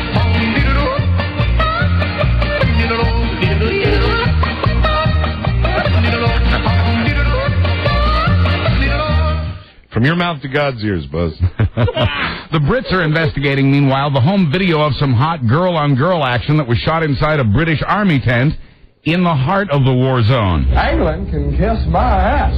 The 2 blondes and the rest of the Royal Engineers in that tent are being quizzed today by the Royal Military Police Special Investigation Unit. Dozens of copies of this Fallujah tape are circulating throughout the military now bases. It's hard not to think of it, isn't it? I was just thinking that right now. Now I can't think of Fallujah. Yeah, and this song goes through my head as well. Every time you hear Fallujah. Yeah, which makes me think of... I swear to God, I mean, I'm not saying that to be a shock jock. Right. Even when I watch Fox News Channel, I just see it at the bottom, I go, oh, wow, there's advanced, wow. Yeah. And now all of us are going to think of that every single time. It doesn't work the other way, though, does it? I'll let you know the next time the other way comes up in my vocabulary. It's been a couple of years now. We shall see. Dozens of copies of this videotape are circulating throughout military bases in Iraq. Quoting the whistleblower, this bunch seem to think it's a party. Speaking of whistleblower, I've never come across debauchery like this in 15 years in the Army. Let's hear it for Fallujah. Oh, man. Fallujah. Still photos of the lovely Angie and the equally attractive Jane are on the web now. When some of the male soldiers start to join in, other British soldiers object, not on moral grounds, but because they can't see. Premarital Fallujah. Quoting an investigator, these few bad apples will be rooted out. We want them drummed out of the Army. Let's not lose our heads. Yeah. One bad apple don't ruin a whole bunch, girl. When we come back, Buzz? An update on Homeland insecurity. Okay, be right back. This is the Don and Mike Show. Gosh, I hate to interrupt. It's all been so incredibly fascinating and entertaining and instructive. Really, the time has just flown by. The Don and Mike Show. God hates the lazy. Yeah. He loves the Don and Mike Show. Remember Buzz's News Now? Continue Buzz brought to you this time by Viromax. World's #1 sexual pleasure performance enhancer. Someone called for a doctor? #1. Because it really works, Viromax. Get it nationwide. Call 1-888-TRY-VMAX.